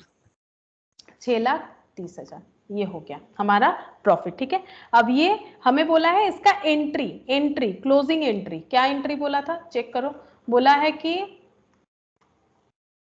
कहाँ बोला है? यहाँ पर क्लोजिंग एंट्री। तो क्लोजिंग एंट्री क्या होगा? रीड करो, trading account debit to opening stock, trading account debit to purchase, trading account debit to wages, sales to trading, inventory to trading. देखो वैसे ही लिखा होगा, trading to inventory to purchase to wages, sales to trading, inventory to trading. अब जब हम लोग profit निकालेंगे, ये जो 22,50,000, तो ट्रेडिंग टू जीपी, इन्होंने लिखा है ट्रेडिंग टू पीएल, तुम लोग चाहो तो जीपी लिख सकते हो, कोई प्रॉब्लम नहीं है। उसके बाद पीएल टू डिस्काउंट अलाउड, ये देखो ये पीएल वाला, PL to salary to discount allowed to office expense, ये देखो PL to salary to discount allowed to office expenses, और इधर डिस्काउंट रिसिप्ट टू पीएल, ये देखो डिस्काउंट रिसिप्ट टू पीएल। और जो नेट जो आया 6,30,000, ये PL debit to net profit या फिर net profit transfer to capital, ऐसे भी लिख सकते हैं। तो 6,30,000 का ये हो गया मेरा क्लोजिंग एंट्री। ठीक है, और ये देखो फॉर्मेट ऐसे लिखना है, शिवांशु ट्रेडिंग, ट्रेडिंग एंड, यहाँ पर कैसे ऐड होगा? यहाँ पर हो जाएगा trading and profit and loss account for the year ended, और ये जो है ये इस तरह से ये इंक्रीज हो जाएगा, जैसे मैंने यहाँ पर दिखाया, ये देखो इसी के अंडर होगा, ये अलग अलग नहीं होगा। आगे तुम लोग को ऐसे ही सोल्यूशन मिलेगा जो कि एक साथ किया हुआ है, यहाँ पर जस्ट छोटा छोटा क्वेश्चन दे रहा है, इसी वजह से ऐसे करके दिया है। ठीक है, अच्छा, और ठीक है, आज हम लोग इतना ही करते हैं। नेक्स्ट क्लास में हम लोग बैलेंस शीट करेंगे, उसके बाद हमें कंप्लीट सम्स जो है वो मिल जाएगा। ठीक है, बैलेंस शीट का फॉर्मेट और ये कंप्लीट सम्स। ठीक है, आज इतना ही करते हैं,